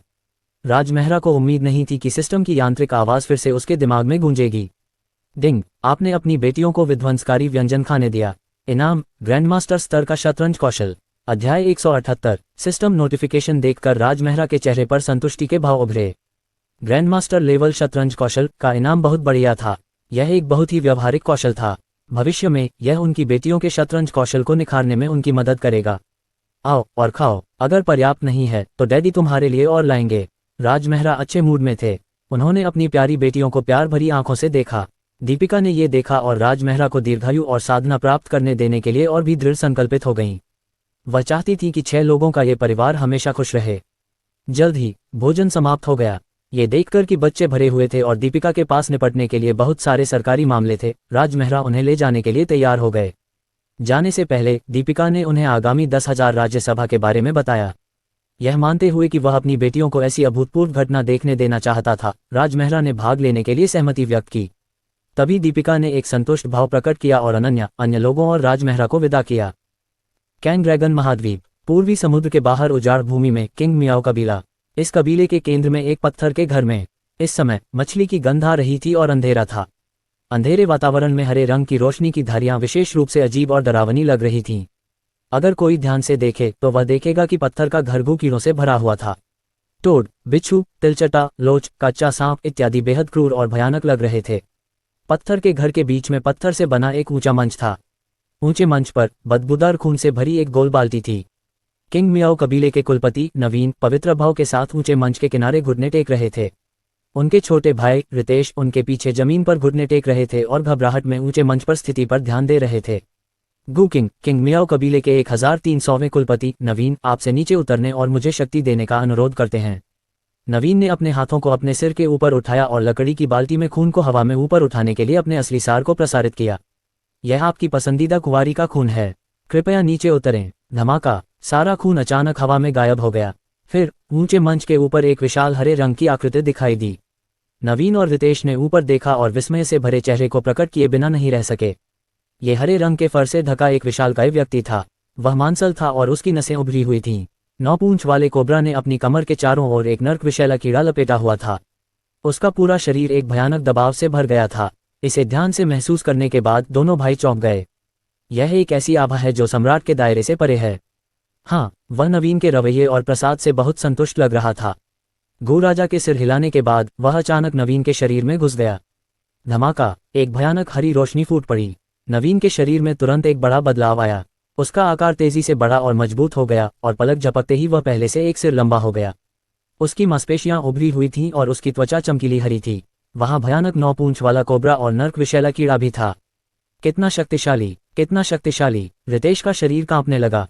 उसे लगा कि उसके भाई ने गू राजा की शक्ति पूरी तरह प्राप्त कर ली है। वर्तमान में नवीन की साधना का स्तर सम्राट दायरे से कहीं ऊपर था। और उसने गू राजा की गू तकनीक और 2 भयानक प्राचीन कीड़े भी प्राप्त कर लिए थे। रितेश ने साहपूर्वक अनुमान लगाया कि अगर नवीन का सामना अब किसी सच्चे महान संत से भी हो जाए तो भी उसके पास उससे लड़ने की ताकत होगी। हा, ये गू राजा की शक्ति है। नवीन उत्साह में बेतहाशा हंसा। भूमि तलवार अमर, इस बार मैं तुम्हारी जान ले लूंगा और हमारे किंग मियाओ कबीले के उत्थान का बिगुल बजाऊंगा। रितेश ने बार बार सिर हिलाया। वे अब तक इसलिए सहन कर रहे थे क्योंकि वे गू राजा की शक्ति प्राप्त करना चाहते थे और मृत महान बुजुर्ग परमानंद और अन्य लोगों का बदला लेना चाहते थे। और नवीन की मौजूदा ताकत के साथ उन्हें पूरा भरोसा था कि वे लैंसवॉर्ड इमोर्टल को मार सकते हैं जिसने परमानंद और अन्य लोगों को मार डाला था। राजमेहरा, कैंग ड्रैगन महाद्वीप, ब्लू क्लाउड नेशन। लिन परिवार के यार्ड में आज रमेश काका का 60वां जन्मदिन था। राजमहरा अपनी बेटियों और अनमोल उपहारों को लेकर आए जो केवल 9 स्वर्ग अमर क्षेत्र में ही थे ताकि वे अपना जन्मदिन मना सकें। राजमहरा को लालटेन लटकाने में मदद करते देख रमेश काका जल्दी से आगे बढ़े और कहा, युवा स्वामी, मुझे ये काम करने दो। अब आपकी पहचान बहुत अलग है, आपको ये छोटी मोटी बातें करने की जरूरत नहीं है। राजमहरा स्टूल पर खड़े हो गए और उनकी ओर देखने लगे। हम सब एक परिवार हैं तो हैसियत कैसे मायने रखती है। इसके अलावा मैं आज आपका जन्मदिन मनाने के लिए बच्चों को खास तौर पर लाया हूँ। मैं कुछ भी कैसे नहीं कर सकता। रमेश काका ने बार बार सिर हिलाया। ठीक है, ठीक है, ठीक है, सावधान रहना। हालांकि उनके युवा स्वामी बहुत योग्य थे। रमेश काका ने राजमहरा को बड़ा होते देखा था और लंबे समय से उन्हें अपने आधे बेटे की तरह मानते थे। वे अभी भी राजमहरा के प्रति विचारशील थे। हाँ, राजमहरा ने सिर हिलाया और लाल लालटेन एक एक करके दरवाजे के सामने लटका दी। रमेश काका ने राजमहरा की पीठ की ओर देखा और आह भरी। ये बच्चा अब महारानी मिस्टिक आइज का आदमी है, लेकिन वह अभी भी मेरे उतना ही करीब है जितना पहले था। कितना अप्रत्याशित। मेरे जीवन का सबसे बड़ा सौभाग्य यह है कि मैं लिन परिवार में ओल्ड मास्टर और यंग मास्टर की देखभाल करने में सक्षम हूँ। राजमहरा। इस समय सामने के याद से एक महिला की आवाज़ अचानक सुनाई दी। जल्द ही लाल पोशाक में एक खूबसूरत महिला राजमहरा और रमेश काका के सामने चली आई। वह लगभग 18 या 19 साल की थी। वह सुंदर थी और उसका फिगर आकर्षक था। उसके स्तन भरे हुए और कामुक थे। उसकी पतली कमर के नीचे उसके स्तन पूर्णिमा की तरह थे। उसकी पतली टांगें बेहद खूबसूरत थीं और पारदर्शी स्कर्ट के नीचे से हल्की सी दिखाई दे रही थीं और वे कामुकता से भरी हुई थीं। जो बात और भी दुर्लभ थी वह ये थी कि वह सुंदर और कुलीन दिख रही थी। भले ही वह बिना हिले डुले खड़ी थी, फिर भी वह एक कुलीन शाही आभा बिखेर रही थी। मिस, तुम अंदर क्यों घुस आईं? रमेश काका कुछ अवाक रह गए। बहुत समय हो गया था जब कोई लड़की राजमहरा को ढूंढने आई थी। अप्रत्याशित रूप से जैसे ही राजमहरा आज लौटे, कोई अंदर घुस आया। क्या संयोग है। कृति ने रमेश काका की तरफ देखा और राजमहरा को घूरने लगी। राजमहरा, मेरा नाम कृति है। मैं तियान की साम्राज्य की राजकुमारी हूँ। मैं आज यहाँ तुम्हें प्रपोज करने आई हूँ। तियान की साम्राज्य की राजकुमारी। ये सुनकर रमेश काका हैरान हुए बिना नहीं रह सके। तियान की साम्राज्य ब्लू क्लाउड राष्ट्र से 1 अरब किलोमीटर दूर था। ये पूर्वी बंजर भूमि का सबसे बड़ा देश था और पूर्वी बंजर भूमि के हजारों देशों में से एक सबसे अच्छा देश था। उसे उम्मीद नहीं थी कि उसके युवा स्वामी की प्रसिद्धि इतनी दूर तक फैल जाएगी। इसके अलावा तियान की साम्राज्य की राजकुमारी कृति पूर्वी बंजर भूमि में एक बेहद प्रसिद्ध व्यक्ति थी। यह अफवाह थी कि उसका एक उपनाम था, सभी राज्यों की सुंदरी। ये दर्शाता था कि वह कितनी खूबसूरत थी। रमेश काका ने आहें भरने से खुद को नहीं रोक पाया। उसे उम्मीद नहीं थी कि सभी राज्यों की सुंदरी भी यहाँ तक प्रपोज करने आएगी। ये देखा जा सकता था कि उसका युवा स्वामी वास्तव में बहुत आकर्षक था। दुर्भाग्य से इस दुनिया में महारानी मिस्टिक आइज जैसी अजेय महिला ही अपने युवा स्वामी को पा सकती थी। राजकुमारी, वापस जाओ, रमेश काका ने समझाया। यहाँ आने से पहले ही मैंने कसम खा ली थी कि मैं राजमहरा को जरूर जीतूंगी। कृति के चेहरे पर दृढ़ निश्चय था। अपना दृढ़ निश्चय दिखाने के लिए मैं अपना दहेज लेकर आई हूँ। उसके बोलते ही सैकड़ों पहरेदार 40-50 आलीशान बक्से लेकर आ गए। रमेश काका ने गौर से देखा और पाया कि इन बक्सों में रखी दौलत निश्चित रूप से एक देश के बराबर थी। राजमहरा, मेरे साथ आओ। तियान की साम्राज्य में जाओ और सम्राट के दामाद बनो। मैं तुम्हें वह सब कुछ दे सकती हूँ जो तुम चाहो। कृति बहुत भावुक हो गई। और मुझे तुमसे कुछ नहीं चाहिए, मुझे सिर्फ तुम चाहिए। राजमहरा ने अपना सिर हिलाया और मना करने ही वाला था कि उसे कमरे से एक युवा आवाज सुनाई दी। आंटी, मेरे पिता आपके साथ नहीं जा सकते। अनन्या और बाकी 2 लड़कियां जल्दी से बाहर निकलीं और राजमहरा के सामने खड़ी हो गईं। पिताजी, कृति का दिल बैठ गया जब उसने उसे ऐसा कहते सुना। अनन्या ने कहा, आंटी, मेरे पिता पहले से ही माँ के साथ हैं। वह अब किसी और लड़की के साथ नहीं रहेंगे। हाँ हाँ, रिया ने सिर हिलाया। मेरे पिता और माँ के बीच अच्छे संबंध हैं। वे हमें साथ में नहलाते हैं और खाने और सोने के लिए भी हमारे साथ जाते हैं। ये सही है, उनके बीच अच्छे संबंध हैं। कभी कभी वे एक दूसरे को बहुत देर तक घूरते रहते हैं। अलीशा के बोलने के बाद उसने दृढ़ निश्चय के साथ अपनी बाहें फैला दीं। आंटी, हम किसी भी महिला को हमारे पिता को छीनने नहीं देंगे। राधिका ने सिर हिलाया और 9 सिर वाला स्वर्गीय अजगर निकाला। अगर कोई मेरे पिता को छीनना चाहता है तो मैं लिटिल नाइन को उन्हें काटने दूंगी। ऐसा कहते हुए उसने 9 सिर वाले स्वर्गीय अजगर को जमीन पर फेंक दिया। उफ! पलक झपकते ही 9 सिर वाला स्वर्गीय अजगर 10,000 फीट ऊंचा हो गया और कृति के सामने रुक गया। कृति ने चौंक कर अपना मुंह खोला। उसे उम्मीद नहीं थी कि राजमहरा की 4 बेटियां होंगी। उसे उम्मीद नहीं थी कि जब वह आज प्रपोजल सेरेमनी की सावधानीपूर्वक तैयारी करके पूरे आत्मविश्वास के साथ यहाँ आए तो ये छोटी लड़कियां वास्तव में अपने माता पिता की ओर से उसे मौके पर ही पीढ़िए दिखाएंगी। अध्याय 179। ऐसा लगता है कि तुम्हारे और तुम्हारी पत्नी के बीच अच्छे संबंध हैं। तुम दोनों अपने बच्चों के सामने इतने अंतरंग हो, इसलिए ये स्पष्ट है कि तुम दोनों कितने प्यार करने वाले हो। ये सोचकर कृति हार की तीव्र भावना से बच नहीं सकी। पिछले 2 दिनों से वह महल में थी। उसने अनजाने में सुना था कि दूर ब्लू क्लाउड नेशन में राजमहरा नाम का एक सुंदर आदमी था। यहाँ तक कि यह अफवाह भी थी कि राजमहरा की सुंदरता इस हद तक पहुंच गई थी कि देश की सभी महिलाएं उसकी दीवानी हो गई थीं। लेकिन आश्चर्यजनक रूप से अनगिनत खूबसूरत महिलाओं को अपने साथ जोड़े रखने के बावजूद राजमहरा वास्तव में अविचलित था। इससे कृति बेहद उत्सुक हो गई। वह अपनी आंखों से देखना चाहती थी कि यह आदमी कितना सुंदर है। इसलिए जिज्ञासा से प्रेरित होकर उसने व्यक्तिगत रूप से ब्लू क्लाउड नेशन आने का फैसला किया। और अपनी महान पहचान और सार्वजनिक रूप से स्वीकार की गई सुंदरता को देखते हुए उसे लगा कि जब तक वह ईमानदार है, वह राजमहरा को प्रभावित करने और उसके साथ संबंध स्थापित करने में सक्षम हो सकती है। इसलिए आवेग में उसने अपने अधीनस्थों से ईमानदारी से राजमहरा की तलाश करने के लिए एक उदार दहेज तैयार करने के लिए कहा।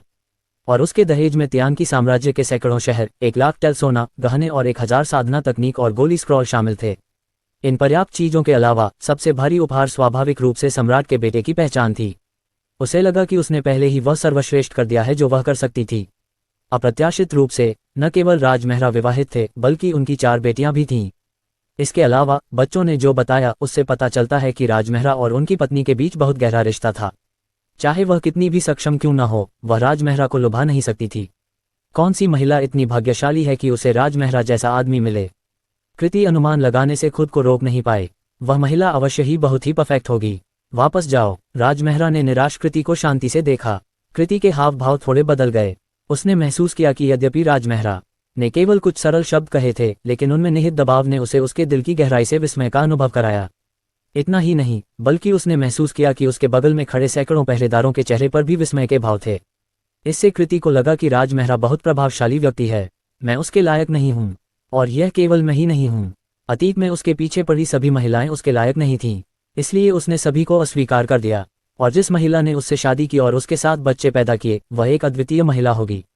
कृति को तुरंत कई बातें समझ में आ गईं। इस वजह से उसने उसे और परेशान करने की हिम्मत नहीं की और आज्ञाकारी ढंग से सिर हिला दिया।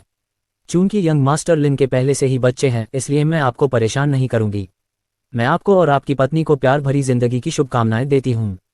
इतना कहकर उसने राजमहरा को लालसा से देखा और पहरेदारों के एक समूह के साथ चली गई। रमेश काका ने खुद को सिर हिलाया। सौभाग्य से तियान की साम्राज्य की यह राजकुमारी समझदार थी और उसने ऐसा कुछ नहीं कहा जिससे राजमहरा और दीपिका को बुरा लगे। अन्यथा आज उसका प्रणय संस्कार उसके और तियान की साम्राज्य के लिए एक बड़ी आपदा होगी। तियान की साम्राज्य की राजकुमारी ने वास्तव में बहुत विनम्रता से बात की। ऐसा लगता है कि उसने पहले ही आपकी पहचान का अनुमान लगा लिया है, रमेश काका ने कहा। कृति उसे प्रणय संस्कार करने के लिए बहुत दूर से आई थी, जिसका मतलब था कि वह अभी भी राजमहरा की असली पहचान नहीं जानती थी। अंत में उसने अचानक उसे संबोधित करने का तरीका बदल दिया, जिसका मतलब था कि उसे कुछ एहसास हुआ होगा। राजमहरा ने सहजता से सिर हिलाया। उसने कभी इन महिलाओं के विचारों पर ध्यान देने की जहमत नहीं उठाई थी, इसलिए उसने कहा, श्री रमेश, दरवाजा बंद कर लो। आज किसी को हमें परेशान मत करने दो। चलो तुम्हारा जन्मदिन साथ में मनाते हैं। ठीक है। रमेश काका खुशी से मुस्कुराए और जल्दी से दरवाजा बंद करने के लिए सामने के आंगन में चले गए। ये बहुत अच्छा है कि पिताजी को वह महिला नहीं ले गई। हाँ हाँ हाँ, लिटिल नाइन ने उसे जरूर डरा दिया होगा। छोटी लड़कियों ने बेहद उत्साहित मुस्कान दिखाए। राजमहरा ने अपने छोटे छोटे सिर को प्यार से सहलाया। चिंता मत करो, कोई भी महिला मुझे तुम लोगों को छोड़ने नहीं देगी। हाँ हाँ हाँ। छोटी लड़कियां तुरंत खुशी से राजमहरा की बाहों में कूद पड़ीं। यह उसके पिता की गारंटी थी, ऐसी जो कभी नहीं बदलेगी। फिर राजमहरा और बच्चों ने रमेश काका का जन्मदिन मनाया। धीरे धीरे सूरज डूब गया और आसमान काला हो गया। रमेश काका को विदा करने के बाद राजमहरा अपनी बेटियों को हरे पंखों वाली उड़ती हुई चिड़िया जेड गाड़ी में वापस ले आए। पत्नी। जैसे ही राजमहरा दिखाई दिए, दूर से किसी ने जल्दी से चिल्लाया। सैकड़ों आलीशान कपड़े पहने शाही अंदाज वाले पुरुष तेजी से आगे बढ़े। नेता ब्लू क्लाउड नेशन के राजा हृदय थे। दादा हृदय। जैसे ही छोटी लड़कियों ने हृदय को देखा, वे तुरंत उत्साह से चिल्ला उठीं। हृदय ने जल्दी से छोटी लड़कियों का अभिवादन किया और राजमहरा से गंभीर भाव से कहा, पत्नी, कुछ बड़ा हुआ है। आपको पूर्वी बंजर भूमि में समग्र स्थिति की अध्यक्षता करनी है। हृदय के पीछे खड़े सैकड़ों लोगों ने जल्दी से कहा, पत्नी, कृपया स्थिति को संभालें और हमारे देशों के लाखों लोगों को बचाएं। जब राजमहरा ने यह सुना तो वह तुरंत समझ गया कि ये लोग किसी देश के अधिकारी थे। तो उसने कहा, क्या हुआ? यहाँ तक कि हृदय भी प्रकट हो गया था, जिसका मतलब था कि ब्लू क्लाउड नेशन भी खतरे में था। राजमहरा स्वाभाविक रूप से इसे अनदेखा नहीं करेंगे। हृदय ने कहा, पत्नी, जीशान साम्राज्य के राजा को इसके बारे में बताने दें। जब उसने बोलना समाप्त किया तो उसके पीछे से 50 के दशक का एक बूढ़ा व्यक्ति बाहर आया। वह जीशान साम्राज्य का राजा अनिरुद्ध था। राजमेहरा को प्रणाम करने के बाद अनिरुद्ध ने जल्दी से उन्हें पूरी कहानी सुनाई। पता चला कि अनिरुद्ध द्वारा नियंत्रित जिशान साम्राज्य पूर्वी बंजर भूमि के उत्तर पश्चिमी क्षेत्र का सबसे बड़ा देश था। ये देश एक खतरनाक जगह पर स्थित था और इसमें एक चेकपॉइंट के रूप में एक प्राकृतिक अवरोध था। यह बाहरी लोगों के उत्तर पश्चिमी क्षेत्र में प्रवेश करने के मार्ग को अवरुद्ध करने के लिए हुआ था, इसलिए यह उत्तर पश्चिमी क्षेत्र के देशों द्वारा अत्यधिक सम्मानित था। ये कहा जा सकता है कि जिशान साम्राज्य न केवल किले में रहता था, बल्कि यह उत्तर पश्चिमी क्षेत्र के सभी देशों में विदेशी दुश्मनों के खिलाफ रक्षा की पहली पंक्ति भी बन गया था। और अभी एक दिन पहले ये संतुलन टूट गया था। घटना का कारण ये था कि अनिरुद्ध की बेटी, जिसने लोंगटैंग साम्राज्य में विवाह किया था, को लोंगटैंग साम्राज्य के वर्तमान राजा अरहान द्वारा एक भट्टी के रूप में परिष्कृत किया गया था। जब अनिरुद्ध को इस बारे में पता चला तो वह इसे बर्दाश्त नहीं कर सका और स्पष्टीकरण मांगने के लिए सेना को लोंगटैंग साम्राज्य ले आया। हालांकि लोंगटैंग साम्राज्य पूर्वी बंजर भूमि में नंबर 1 मार्शल आर्ट महाशक्ति था। न केवल अरहान ने अपने ससुर अनिरुद्ध को गंभीरता से नहीं लिया, इसके बजाय उन्होंने अनिरुद्ध द्वारा लाई गए 100,000 सैनिकों को घेर लिया और लगभग उसे मार डाला। अनिरुद्ध घबराकर जिशान साम्राज्य वापस भाग गया। इससे पहले कि वह अपनी सांस पकड़ पाता, उसने खबर सुनी कि लोंगटैंग साम्राज्य की सेना आ रही है। उसने तुरंत तय कर लिया कि अरहान उसके देश को मिटाने जा रहा है। इसलिए उसने इस मामले पर चर्चा करने के लिए उत्तर पश्चिम क्षेत्र के सभी सम्राटों को जल्दी से इकट्ठा किया। सभी को लगा कि अरहान का लक्ष्य केवल जिशान साम्राज्य नहीं था, क्योंकि हालांकि लोंगटैंग साम्राज्य की मार्शल फोर्स बेहद शक्तिशाली थी, लेकिन इसकी कुल ताकत तियान की साम्राज्य की तुलना में कम थी। अगर अरहान जिशान साम्राज्य पर विजय प्राप्त कर सकता है तो वह एक ही बार में उत्तर पश्चिम क्षेत्र के सभी देशों पर विजय प्राप्त कर सकता है और लोंगटैंग साम्राज्य को पूर्वी बंजर भूमि में नंबर 1 देश बना सकता है। अरहान बेहद क्रूर और महत्वाकांक्षी है। उस समय जब मैंने अपनी बेटी की शादी उससे की थी, तब वह राजकुमार भी नहीं था। अब जब वह राजा है तो उसने मेरी बेटी को भट्टी की तरह जला दिया। वह किसी जानवर से अलग नहीं है। जैसे ही अनिरुद्ध ने कहा, उसके चेहरे पर नफरत और दिल के दर्द के आंसू बह निकले। हृदय और अन्य सैकड़ों सम्राटों ने जल्दी से कहा, लोंगटैंग को पूर्वी बंजर भूमि की शीर्ष 3 पवित्र भूमि का समर्थन प्राप्त है। हमारे देशों की मार्शल आर्ट दुनिया उनसे सावधान है।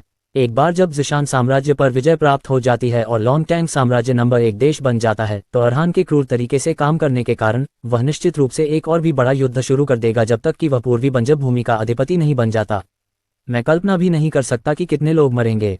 अनन्या और अन्य लोगों ने उन्हें इतने महत्वपूर्ण मामलों के बारे में बात करते हुए सुनकर पलकें झपकाईं। वे भयभीत भावों के साथ अपनी छाती धड़कने से खुद को नहीं रोक सके। कितना भयानक व्यक्ति है। हालांकि मुझे इसके बारे में ज्यादा जानकारी नहीं है, लेकिन ऐसा लगता है कि मिस्टर हान एक बहुत ही भयानक राक्षस हैं।